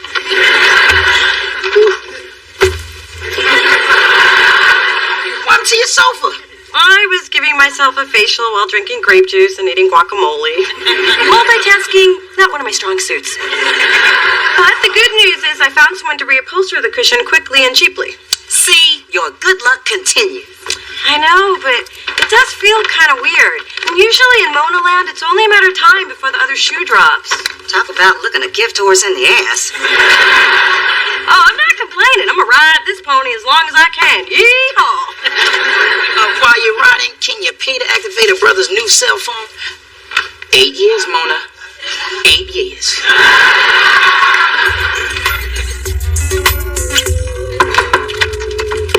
Hey, Dee Dee. Hey. Check this out. I was hanging with my friend Ellen. I complimented her necklace, and she gave it to me for keeps. This is mine. Hello, gemstones. Look at the bling. I'm sorry, it's beautiful, but I'm a little distracted. I'm having trouble with this assignment. You're having trouble? There's a first. I went to do my research, and the pages I needed had been ripped out of the case law book, and then all the websites I need have been crashed for hours. I just hope they come back up soon so I can get my beauty sleep. Otherwise, I'll be forced to go to class looking all normal. Young lady, don't you ever let me hear you using the N-word again. Hello, Gumdrop. Hey. Dee Dee, stop what you're doing. You're going to be my date for a big movie premiere, starring Tom, somebody, and Mira something. All I know is there's a red carpet, and I look good on it. Why isn't Daddy going with you? Oh, that man. He's entertaining some of his real estate clients, which means him and 4 Texans at a strip joint. I'm sorry, Mom. I can't go either. I've got to finish this research. Well, I can't very well go by myself. Going to a premiere alone is pathetic. Hey, honeybee, now, I know you won't have time to do anything with that hair, but would you join me for this evening soiree? Me? Her? Yes. Then yes. Wait, did you just invite me to a big society to-do? She did. I heard her. And did I just say I'd go? You did. I heard you. I can't believe this. You taking me out in public? It's a world gone mad. Well, I better paint my face and throw on my fancy rags.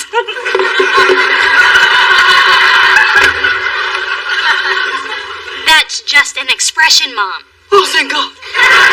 Excellent presentation, gentlemen. You're well on your way to being hated by your peers and loved by your trophy wives. Congratulations. I see we have time for one more argument. Miss Thorne, you and Miss Seymour may begin. I'm not prepared to go forward at this time due to extenuating circumstances. Please illuminate the court. That's me.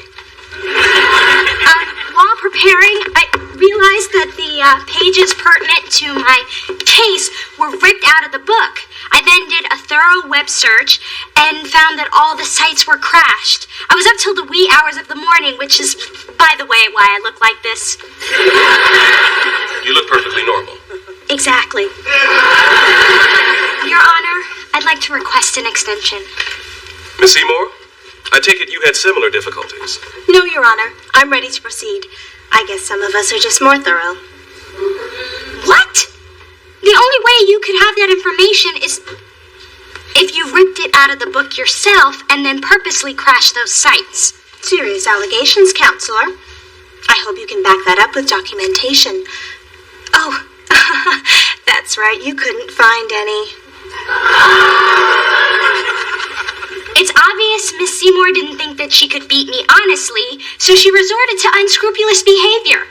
As my 2-year-old Brandon would say, duh. However, In order to excel, one must be able to deal with the unexpected. And excuses are not acceptable in front of a judge or when a client's life is on the line. But, Your Honor... I'm not finished. Miss Thorne, a good lawyer is a resourceful lawyer. And so far, you've proven yourself to be neither. Therefore, I find in favor of your opponent and give you a failing grade on this exercise. Any questions? Good. Class dismissed.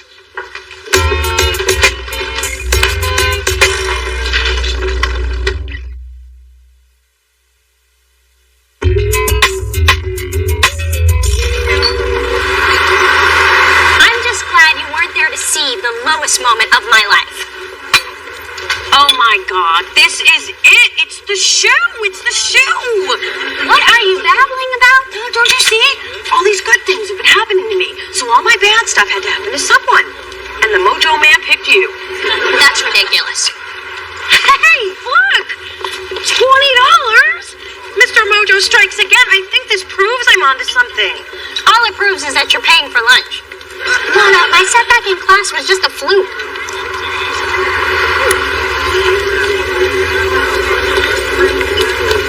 That looks like part of a tooth. I broke a tooth? I've never even had a cavity. My teeth are perfect. Oh, they were. I mean, I'm sure they still are. The ones left in your mouth, anyway. I gotta get to my dentist. Good idea. And it's barely noticeable unless you open your mouth. And even then, people will just think you're British. $100?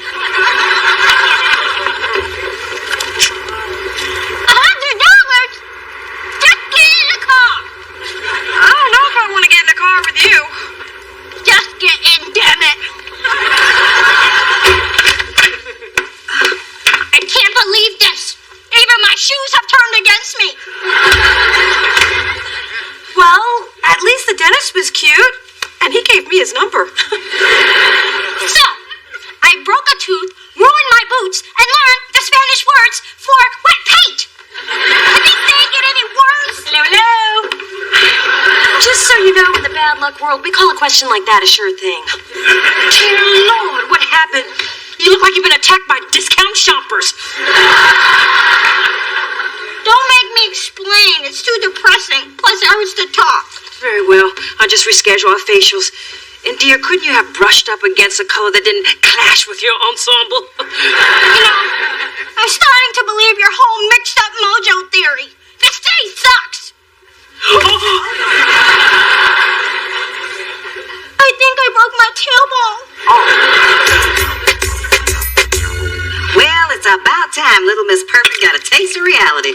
Only way this could be better is if it happened to her mama. What? Those Dee-Dees need to be knocked down a few pegs so they can stop looking down their noses at us. If those are their real noses. Yeah, Dee Dee without her magic is just like, well, you. I know. And I always wanted to see Dee Dee get a taste of the real world, but seeing her like this just makes me feel kind of sorry for her. I mean, at least I know how to handle the bad stuff. Well, you can thank me for that, and your childbearing hips, which I'm still waiting for you to use. But Dee Dee's never had to deal with things not going her way, and she's totally out of her element. Like that one baby gazelle that wanders away from the herd, unaware of the hungry cheetah bearing down at her at 60 miles per hour. Right. And you're like that wise old wildebeest who survives on instinct and experience. Hey, did I say old? I meant cute. My point is that Dee Dee's not equipped for this. And watching her flounder is not nearly as much fun as I fantasized it would be. I don't think you're trying hard enough. Besides, I'm not comfortable being the sunshine. I mean, I spent my whole life getting the dark cloud thing down. You are not a dark cloud. Now stop saying that about yourself. It reflects badly on me. I just wish I knew how to get things back to normal. There's nothing you can do. The only person that can help Dee Dee is Dee Dee. Everybody captains their own ship. That's kind of profound. Yeah, that's what I thought when I read in the Snapple Cat. Mother, for the first time, I'm doubting myself. Maybe I don't have the skills. Maybe all this is a sign that law school is just a monumental waste of time. I will not tolerate this sort of talk. In this world, you get what you want by doing what it takes. It's what separates the winners from the losers. Well, that and money. I tanked my moot court competition. What if I'm not cut out to be a lawyer? Pish posh. You've gotten this far, you worked hard, and you have been rewarded for your efforts. First by getting into law school, then by establishing yourself as a stellar performer. Being a lawyer is your destiny, like being fabulous is mine. I appreciate your support, Mom. Besides, if you quit law school, how would you improve your social circle and meet your husband-to-be? Men like that don't grow on trees, you know. Although, wouldn't it be something if they did? I appreciate your support, Mom. Anytime. Well, I should be going. Your father is spoiling me with an exquisite diamond brooch this evening. Won't he be surprised? Oh, hello, honeydew. You know, I've been meaning to tell you what a great time I had the other evening. I had a good time, too. We should do it again sometime. You know, when your father and your sister are busy and I'm running out of options. Hey, your mom has a real knack for putting things into perspective. Tell me about it. Just when I thought things couldn't get worse, I find my own mother only believes in my dream because it fit into hers. You know, I thought my mom gave me ballet lessons so I could be a ballerina. Then I find she only did it because I was chunky, and she figured I couldn't pirouette and eat a Twinkie at the same time. But the joke was on her. I could.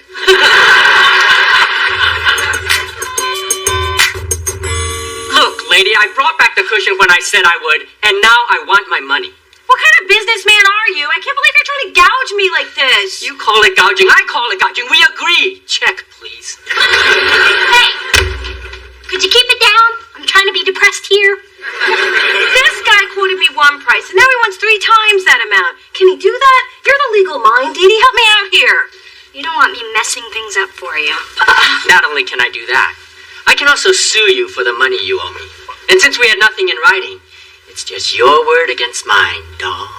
But that's not fair. Hey, unfairness is what America's all about. The rich get richer and the poor get screwed.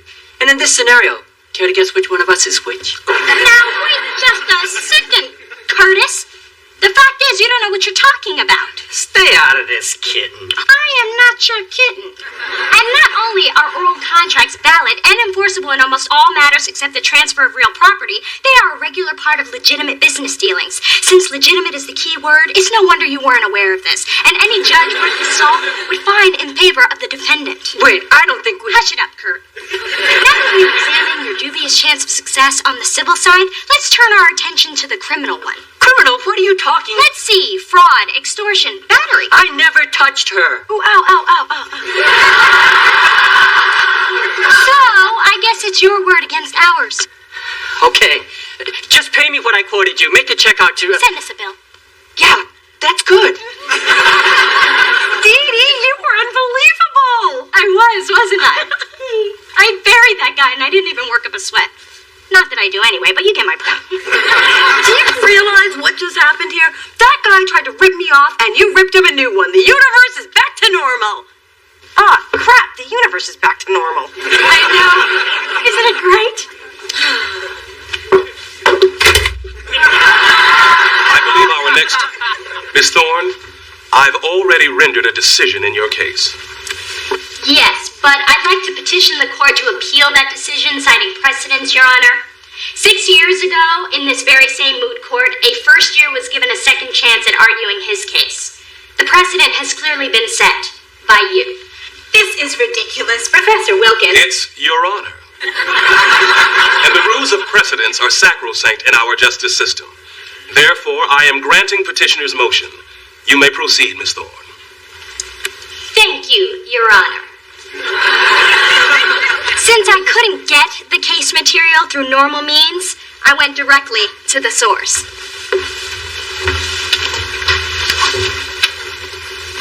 If it please the court, this is State Supreme Court Justice Harrison Todd, the man who argued the original case and wrote the brief that was missing from the book, and one of my dad's poker buddies.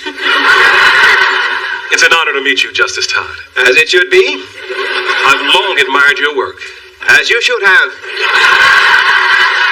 As I gaze on this room of eager, frightened faces, I see a bit of myself in every one of them. Except this one. Quit now. You will never make it. You have no upper lip. People don't trust that. Just yesterday, I told him that same thing. I believe the floor is mine. And I am here because I am very impressed with Miss Thorne's inventiveness in finding such an original way to present her case. Not only will she be an asset to the bar, she'll really class up the joint. I agree. And I object. That is completely irrelevant and prejudicial to my case. Overruled. Face it, counselor. You've been outmaneuvered. Miss Thorne, you may continue. And Miss Seymour, you might want to take notes. Any questions? Good. Now, in the matter of Hartman Beacon.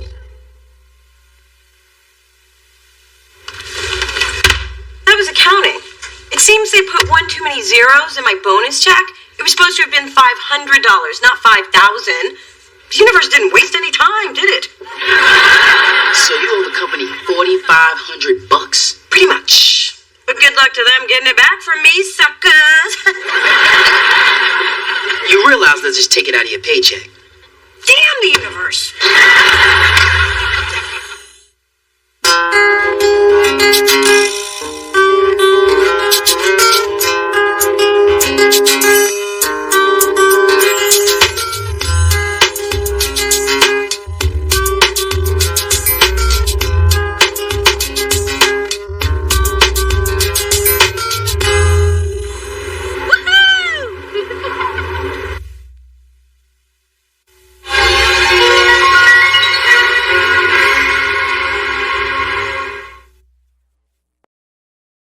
Thanks for helping me, Dee Dee. I really want to impress Chase with my knowledge of wine. No problem. Now, this is an Australian Shiraz. I want you to smell it, sip it, then roll it around on your tongue and say the first thing that comes to mind. Grapey good. Unless it's that. Hello, hello. Look at all these open bottles of liquor. Am I in heaven or the backseat of my mother's Monte Carlo? Perfect timing. A connoisseur has arrived. Oh, my, yes. Nothing chases my happy pills faster. Creepy good. That's what I said. So, Lodi, how have things been progressing at the sports agency?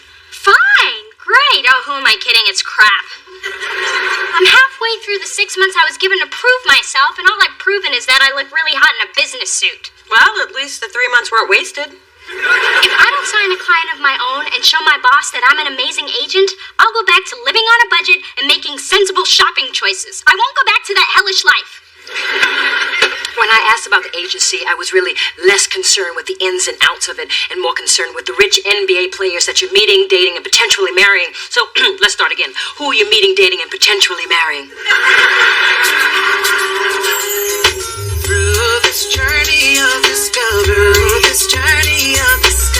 finding you, I'm finding me, finding you, I'm finding me. Now that I have someone special who brings out the joy inside of me.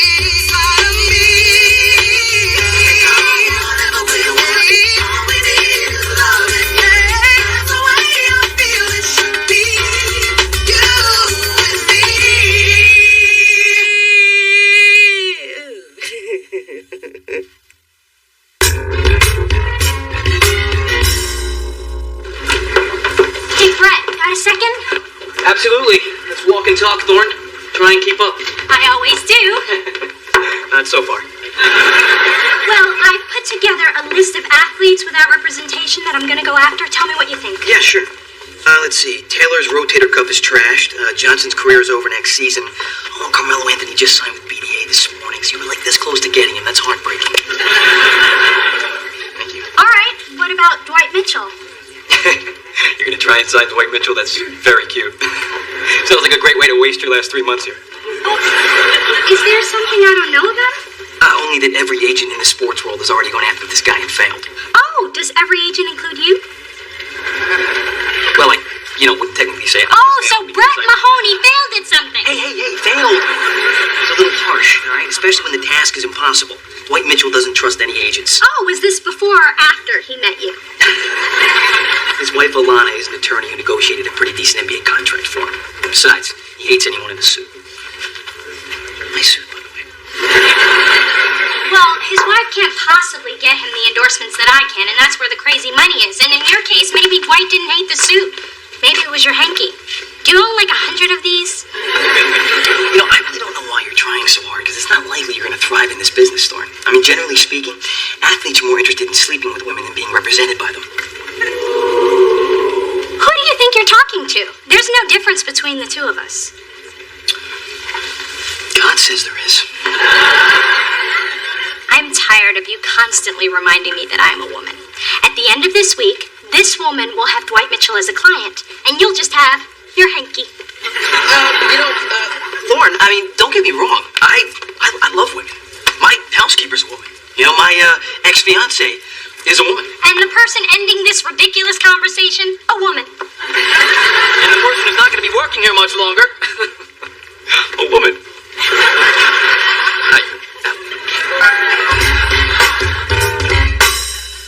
All right, here's what I've learned about wines. Red needs to breathe, not all whites need to be chilled, and pink goes in a box in your crazy aunt's trailer. Well, keep on learning so I can keep on sampling. Look who's here! Well, I meant your father, but whatever. Hey, I thought you weren't allowed to watch him after Big Dee Dee found you asleep and Drew trapped under a giant pile of wigs. Tonight's an emergency. Dee spotted immigration near the house, so she grabbed the maids and the nanny and they're holed up at Neiman's till the heat dies down. Sometimes I think she loves the help more than me. Don't just think it. Oh my God. You would not believe the day that I have had. Drew! It's like I'm invisible. Ooh, cheesy. Brett, the person who's supposed to be showing me the ropes at the agency is a freaking pig. And not only is there a glass ceiling at work, but Brett is standing on it, smiling down at me and giving me the finger. But you would never treat a woman like that, would you? Would you? That's right, because you know women can crush men. You're scaring my boy. You're scaring me. What happened? Brett told me that I will never be a successful agent because athletes are more interested in what's between my legs than what's between my ears. He said what? You heard that? I'm the father of 2 daughters. When you started puberty, my hearing improved. Well, Brett's just trying to get inside my head so I'll fail, but I cannot fail. I will not fail. Daddy, bring Drew by when you're done here so I can tell him the story of the little agent that could. Wow, things are so much different at Delicious. The worst thing I've experienced is Adam staring longingly at my chest. He does the same thing to me. I can't believe my little girl's got to put up with this Brett guy. I agree. Creating a hostile work environment based on gender is cause for action. Kai sent me to a sexual harassment seminar. I have to ask how many licks it took to get to the center of a Tootsie Pop. What? It's different for everybody.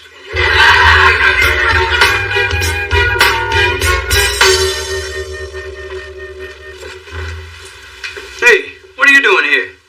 Probably the same thing you're doing here. Good. We'll handle Dee Dee's little problem together. Our office is on the 15th floor. Let's do this, Chester. My name is not Chester. Ooh, fake name. Smart. In that case, my name is not Charles. It's Shaft. That's it. Shut your mouth.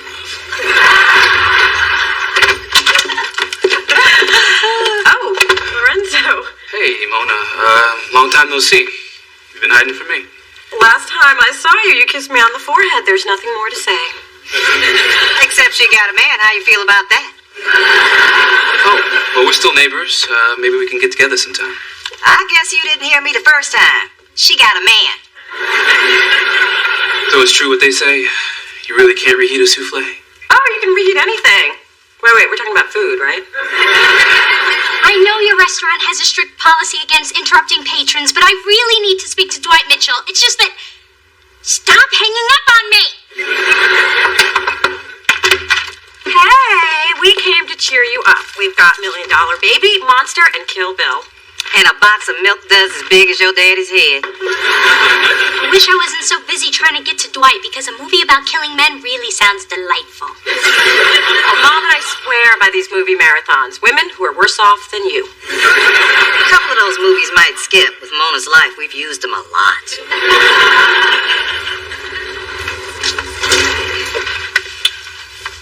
Hey, aren't you, Dee Dee's friend? Yeah.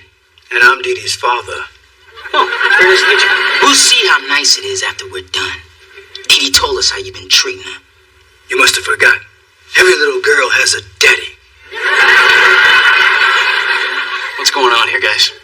You know what this is.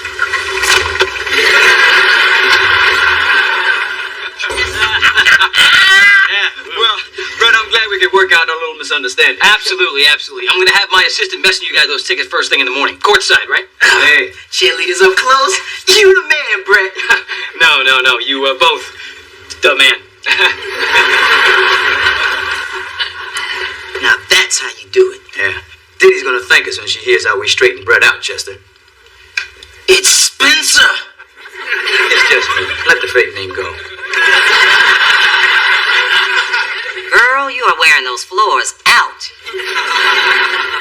I'd never admitted to Brett, but I can't even get close to Dwight Mitchell. Cell phone blocked, email returned, home phone click. I need a new strategy. What would an aggressive, conniving, ruthless man do? You know what you need? I'll tell you what you need. You need a resourceful, smart, sexy lady. Ooh, do you think your mom is available? I'm not talking about me. I can hunt down anybody. A little skill I use when one of my crazies skips out on their therapy bill. You give me the make and model of Dwight's car, and I will call my friend at the DMV and get his butt towed right to your doorstep. She can do it, too. That's how she got my prom date to show up. Good morning.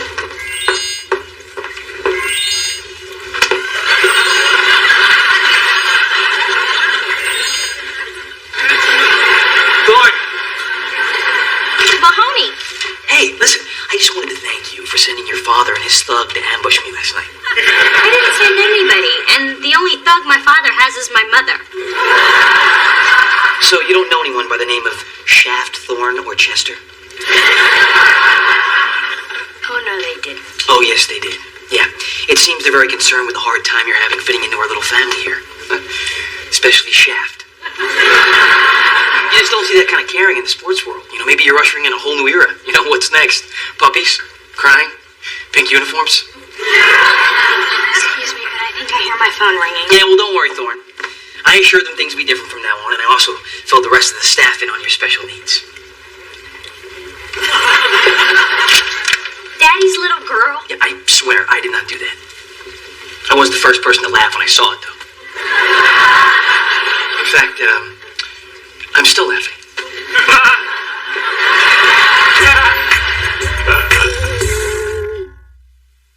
I can't believe Dad and Spencer had it in them. But if it makes you feel any better, nobody's ever stood up for me like that.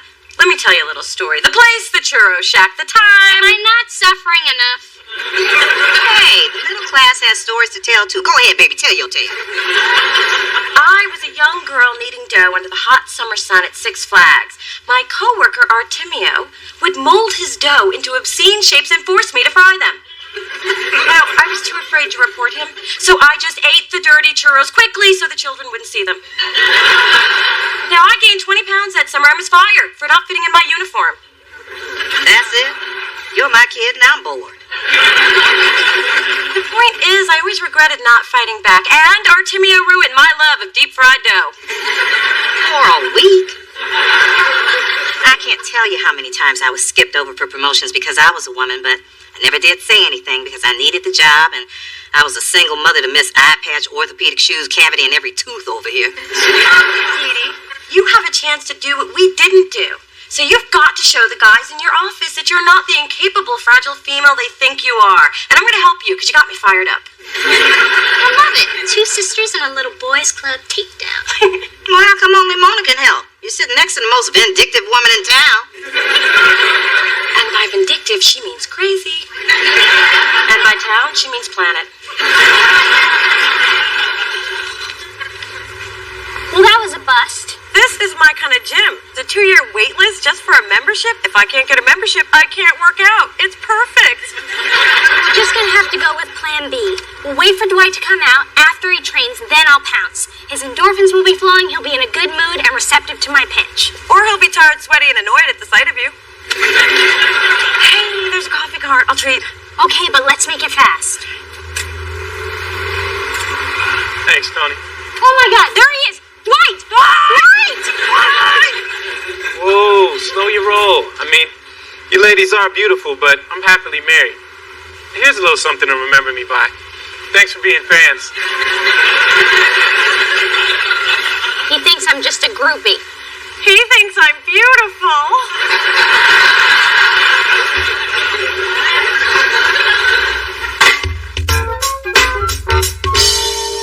Sweetheart, please let Mother take you to dinner and cheer you up. Don't you and Daddy have to go to your Bay Area Realtors cocktail mixer? I hate that thing. All snobby society dimwits do is brag about their Aston Martins, their diamonds, and their stupid old dogs. It's maddening. Well, I'm gonna pass on dinner. This whole thing at work has ruined my appetite. I wish your father would take me to his chat with Brett. I'd have shown that boy's derriere what I learned as a Tallahassee Rockette. Your mother can kick like a horse. I know this job would be challenging, but being the only female has made it even harder. That's because you're trying to act like a man. And if you keep doing that, you will always be at a disadvantage. As a woman, you have abilities men don't. That's where your power lies. I've never thought about it that way. I've been trying to play this game like a man would. I've forgotten what I'm capable of. Now you're cooking with estrogen. And if you have any left over, you should give it to Phyllis. She's looking a little nanny goatish around the chin.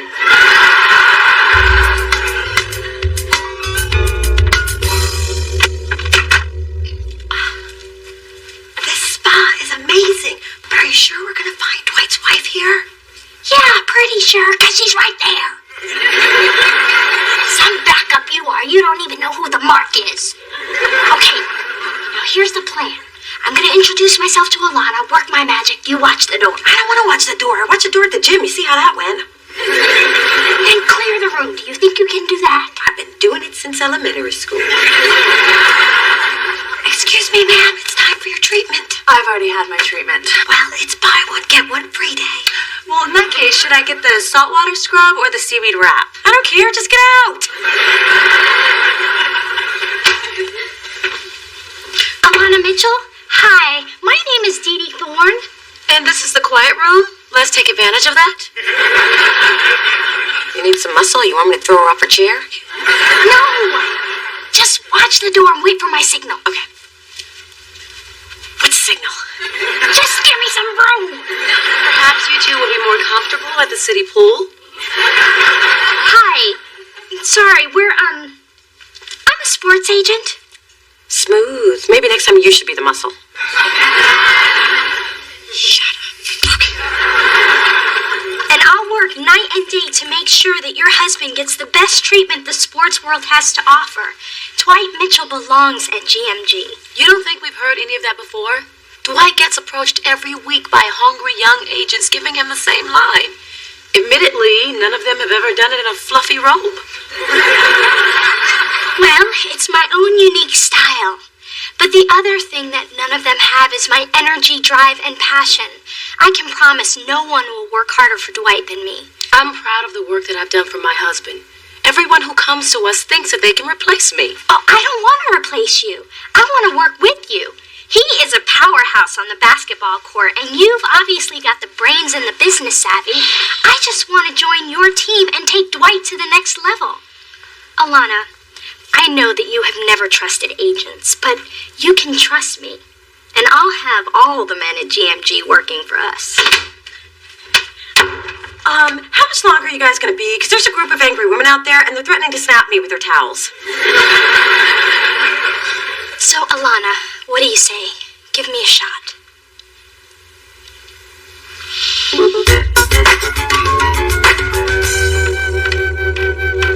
Good morning. Thorne. Hey, should I hide my office? Any more of your family on their way in? Sorry, Mahoney, you can't get to me today. Give it time.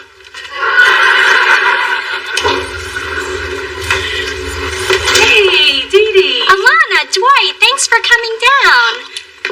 My office is right over here. You look familiar. Have I turned you down before?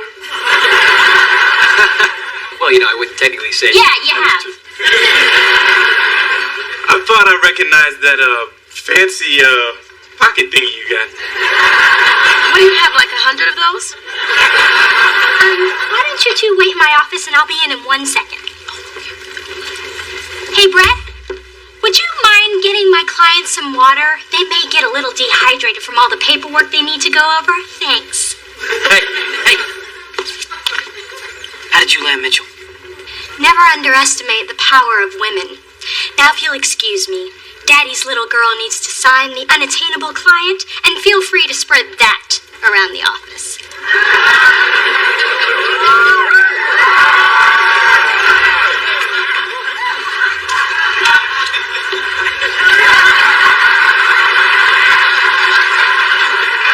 Back to work. Okay, Shaft, Thorne, and Chester. I understand your male instinct to protect me, and I know there was love behind that. But if you ever get involved in my business again, I cannot be responsible for my actions. Honey, I was just trying. I know what you were trying to do. Try less. She said try this. I think she did. Talking to me? Now, The daddy. Brett mentioned something about courtside seats. She knows about the seats. Hand them over. Show some mercy, woman. Show some tickets, Shaft. Cheerleaders dancing in front of you and hot dogs brought to your seat. You're taking away all that's good in the world. Now that's how you do a shakedown.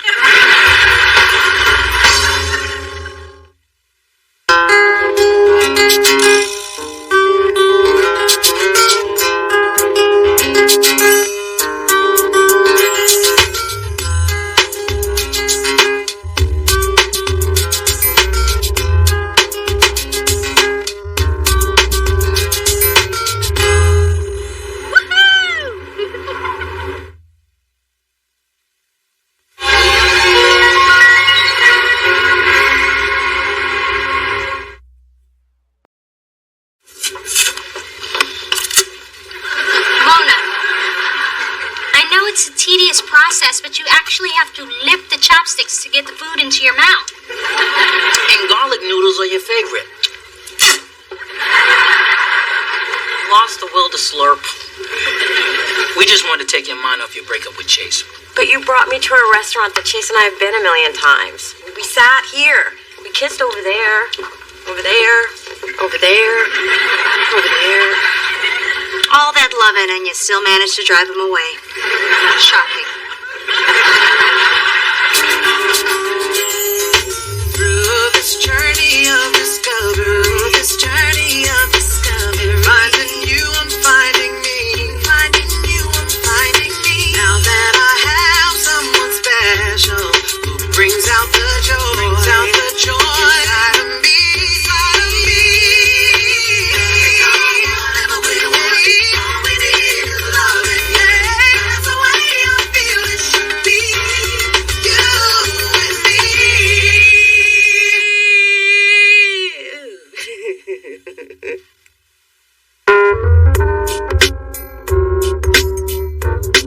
Dwight, now that your team has made the playoffs, you are the hottest thing in the NBA.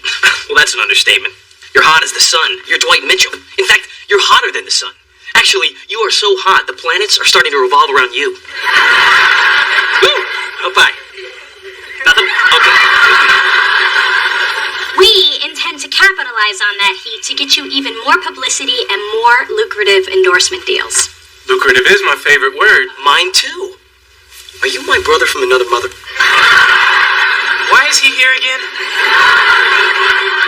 I've invited Brett on as my number 2 so GMG can give you more focus. Well, I wouldn't exactly have used the term number 2. I prefer to think of us as, co-ones. Yeah, that's what all the number 2s say. Jockeying for position aside, we see you on the cover of GQ wearing Air Mitchells and eating Wheaties from a box with your picture on it. Do you like what you see? Because it could be Esquire with Cocoa Puffs. Why can't it be both? I like the way you think. I think the way you think. The point is, your co-ones got your back. Good, because there is a situation I could use your help with. The paparazzi has been all up in my business ever since they found out I was on the short list for league MVP. I know. Your wife and I had lunch last week. To help Alana get away from photographers, I had to fake choke on a buffalo wing. Those bastards didn't even try to save me. The fake choke. I taught her how to do that. Co-ones. Right here. Well, what's going on is kind of complicated. Discretion is key. Dwight, it is our job to do anything, and I mean anything, to help you focus on getting that championship. Hell, man, if I could, I'd offer up a kidney.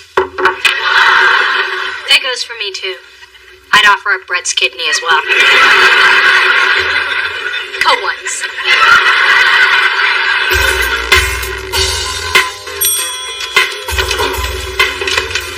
Hey, Mona. How are you feeling today? You know, we're here to help you turn that frown upside down. Let me tell you, you are looking radiant from head to toe. Want to know my beauty secret? Heartbreak and gut-wrenching despair. Radiant? You went too far. When have you ever seen Mona radiant? Good point. Now, in my experience of watching hetero hookups on MTV, this will go one of 2 ways. She'll either eat herself into a funk or spit venom on those close to her. Let's do a little experiment. Hey, Dave, go offer Mona a donut. Why would Just do it! Mona, may I offer you a donut? I don't think so. Damn, I never seen a passive-agreeing filled. We're in trouble. Venom's a-coming. Listen, Dave, if you cared as much about overnighting this package as you do about stuffing your face with donuts, maybe you'd get a promotion and not have to ride a skateboard to work. I'll make sure it gets there by morning. Damn, Skippy. Well, and what are you looking at? Compared to you, Dave looks like a genius. A genius is a very smart person. Mona taking charge. You keep this up, I won't have to come in at all. More time for the shooting range. That's right, black folks can be a part of the NRA too. Phyllis, how courageous of you to come out in the daytime wearing that. Well, everything. Next time, lose the wig and wear the dog. You look better. A tee-hee. By the way, what do you and your daughter have planned for Mother's Day? Well, she hasn't said, but I'm sure it'll be special. Yes, I am certain the little D has something amazing in store for the world's best mother. She's getting something for me. I don't think they perfected the face transplant yet.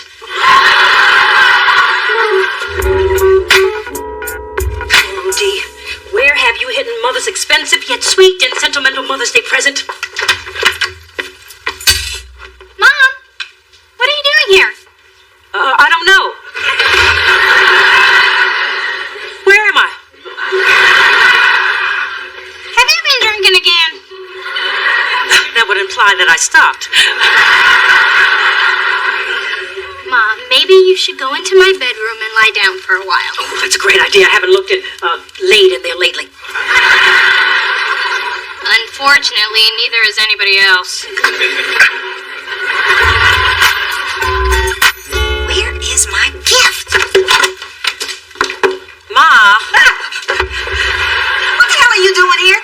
I live here, remember? What the hell are you doing here? I was just alphabetizing your spices.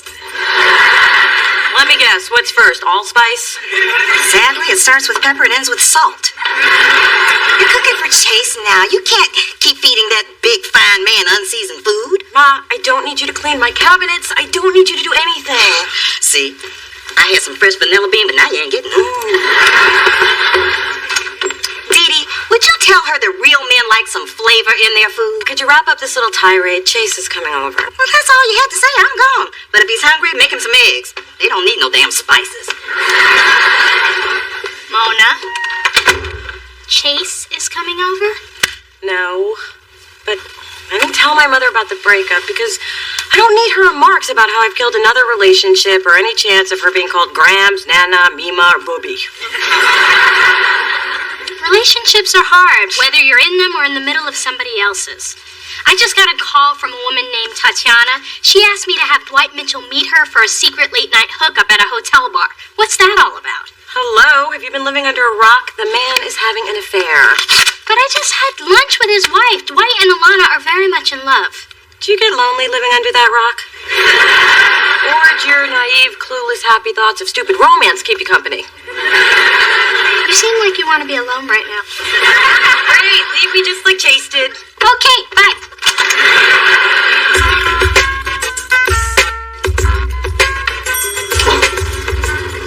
Hey, Mona, these are for you. Just cause. They'll just die in a week and then I'll have a stinky bowl on my desk. Mona, don't deny yourself flowers just because they died. Get back out there and pick some more flowers. Do you understand what I'm telling you?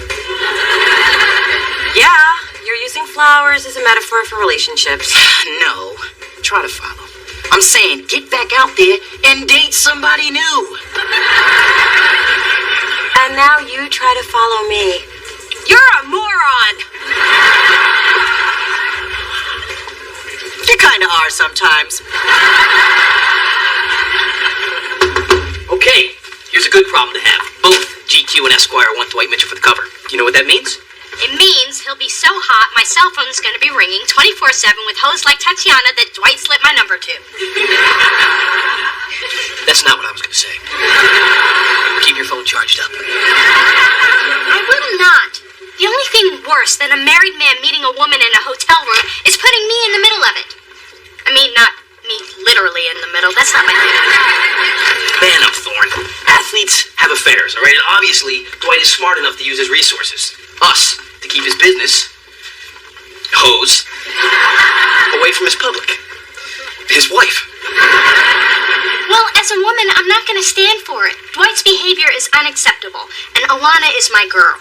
How sweet. You know, it's too bad that sisterhood crap has no place in the sports world. Our main concern is our client. Remember that. Blah, blah, sports world, yeah. So you're going to keep quiet, and you're going to like it. Fine. I'll keep quiet, but I won't like it. Can you do that quietly to yourself?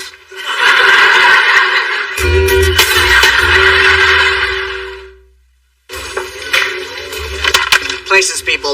Medusa's on her way up. I don't know if confronting Mona's a good idea. She scares me. Dave, the microwave scares you. Standing in front of it should scare you too. When the time comes and you can't fertilize an egg, don't come to me for extra sperm. You can bet on that. Mona! Best friend, come, have a seat. I'm not giving anybody any money, so don't give me the big eyes.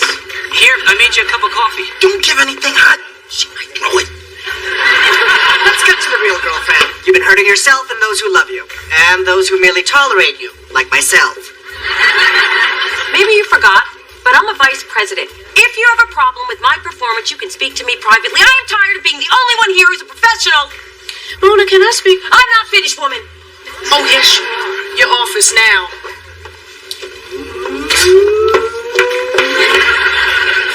I know you're upset because I snapped at everybody. Screw them. You snapped at me. Now, let's be clear. I'm the head snapper in charge. Sorry. Don't be too sorry. I like the way you're keeping them on their toes. If I don't have to scream at them, then I don't have to remember their names. As far as I'm concerned, it's the big guy, the little guy, and the other guy. It's actually Adam Spencer. I don't care. Listen, Mona, you gotta ask yourself, why would those three stooges go through all that trouble to call you out if you didn't deserve it? Now, maybe you need to deal with whatever is bugging you. So I need to focus on work. I don't want to deal with anything. Dealing hurts. It's too painful. And once I start talking about it, everything just starts coming out. I mean, I really miss Chase, and he hasn't even called, and I want to call him. Okay, I'll let you deal with this alone. Ooh, doing a little online shopping? Perhaps for shiny jewels? No. Keep up, Mother. I have a job now. Oh, work stress. You know what clears that up? Shopping for shiny jewels. Coming. Ooh, a really big box. Looks like someone ordered something special for someone's special day. Dee Dee Thorne? Yes, but I haven't ordered anything. They only pay me to take it off the truck. I'll put it back on, dude. Later. Oh my God, it's from Tatiana. Yay, it's from Tatiana. Who's Tatiana? A whore. A whore who sells shiny jewels? Dee Dee, for Dwight's eyes only. Counting on you to keep this from Alana. Thanks, Tatiana. I can't believe this. Now I'm being used to secretly exchange packages? Dwight Mitchell's turning me into a mule. Heavier than a fur, yet lighter than a crown and scepter set. Mom, have you heard a word I've said? Of course I have. Your job is great, and somebody named Mitchell just bought you a new pair of mules.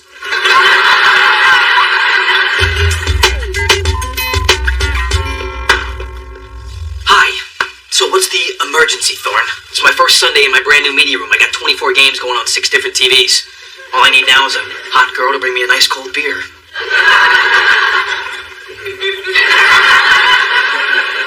Dwight's coming by. And I'm here without my cold beer because... What the hell is this? This is why we're here. Because Dwight has crossed ethical lines, and I'm gonna tell him, and you're gonna back me up, Cold One. I thought I told you to be quiet and like it. Why aren't you being quiet and liking it? Well, that was before Dwight's lady friend sent her tawdry little present to my house. I am a sports agent. I fought hard to be one, and I'm not going to jeopardize my integrity and my reputation so some ball player can score in someone else's court. Hey, when you come to this office, you leave your integrity at home. Hey, Dee Dee. Does this guy ever go home? Home? That's a great idea. Let's all go. Come on, it's Sunday. Not until Dwight explains this. Hey, Tatiana came through. My wife doesn't have a clue about any of this. And keeping it from her is what we get paid to do. Isn't that right, Thorne? That's sick. She means that in the hip-hop way. Dwight, do you think it's right that your agent haul messages and gifts between you and your mistress? Mistress? I ain't cheating. Tatiana designed this as a surprise for my wife. I didn't want the press to know that Alana and I are having a baby. Alana's pregnant. I told you Dwight wasn't cheating. Some people can be so suspicious. And some people can count on payback later. Can't wait to show this to Alana. It's her very first Mother's Day present. I hope I don't cry. Mother's Day is today? My mother is gonna kill me. What kind of a child forgets? Oh, crap, it's Mother's Day? All right, I'm dressed up, perfume, and ready to act surprised. So where you take... Baby, what's the matter? Talk to me. What's wrong? Chase and I broke up. What? When did that happen? Last week. Oh, sweetie. I'm so sorry. I just didn't know how to deal with it, so I've been lashing out at everybody. Well, that's okay, baby. I know how hard this is. Look, if you need to lash out at me, start with my perfume. I think I doused where I should have dabbed. I wasn't going to say anything, but it is making my eyes sting. Ma, things were so great with Chase, and next thing I know, it was all falling apart. Look, I know it's painful, but you'll get through this. We'll get through it together. 2 single women. You're not single, you've Glenn. Not anymore. Glenn's decided to leave San Francisco and help rebuild New Orleans. Wow, that's big. Yeah. And there's no way I'm moving to New Orleans. You know what the humidity does dye hair. Even the fake stuff frizzes up. So, I had no choice but to respect his decision. But why haven't you said anything till now? Guess I was trying to deal with my breakup, too. Ma, I'm so sorry you and Glenn didn't work out. Hey, we worked out for 6 blissful months. And who knows, he may decide to come back for some more of this bubbling brown sugar. Ma, if you were trying to take my mind off Chase by grossing me out, job done. But thanks for being here. And I'm sorry you have to see me like this. Are you kidding? Knowing you still need me is the best Mother's Day present I could ever get. Mother's Day? Wow. Every other restaurant in town was completely packed. I can't believe this place is empty. Thank you for pointing it out. We're thrilled too. You do have a full bar though, right? Full bar and Mother's Day karaoke. You can see how popular it is. Here's your damn corsage. Seat yourselves.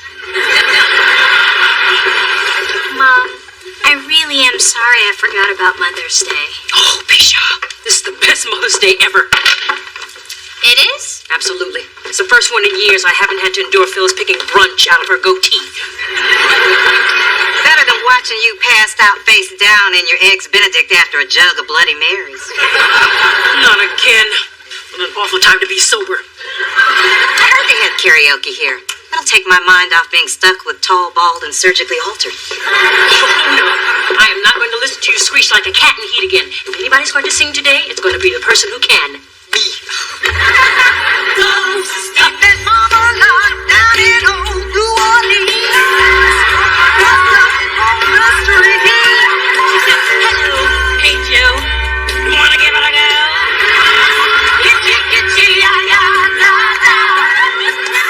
Kitchi, kitchi, ya, ya, ya. Chakalaka, ya, ya.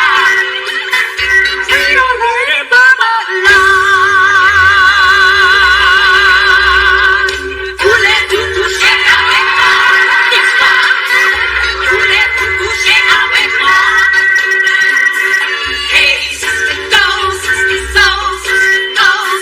Sorry, Tina.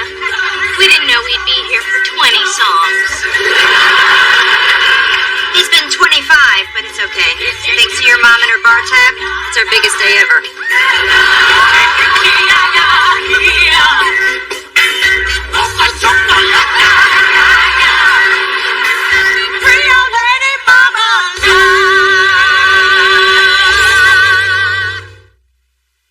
Dave, I brought you donuts to apologize for how I treated you. This is a trick, isn't it? Dave, take the damn donuts and go. Tear them down one day, build them up the next. I love the monster I created. Hey guys, I just wanted to thank you for what you tried to do for me. Aw, we're just glad the real Mona's back. It's nice not to be greeted in the morning with a hard slap across the face. I can get that at home.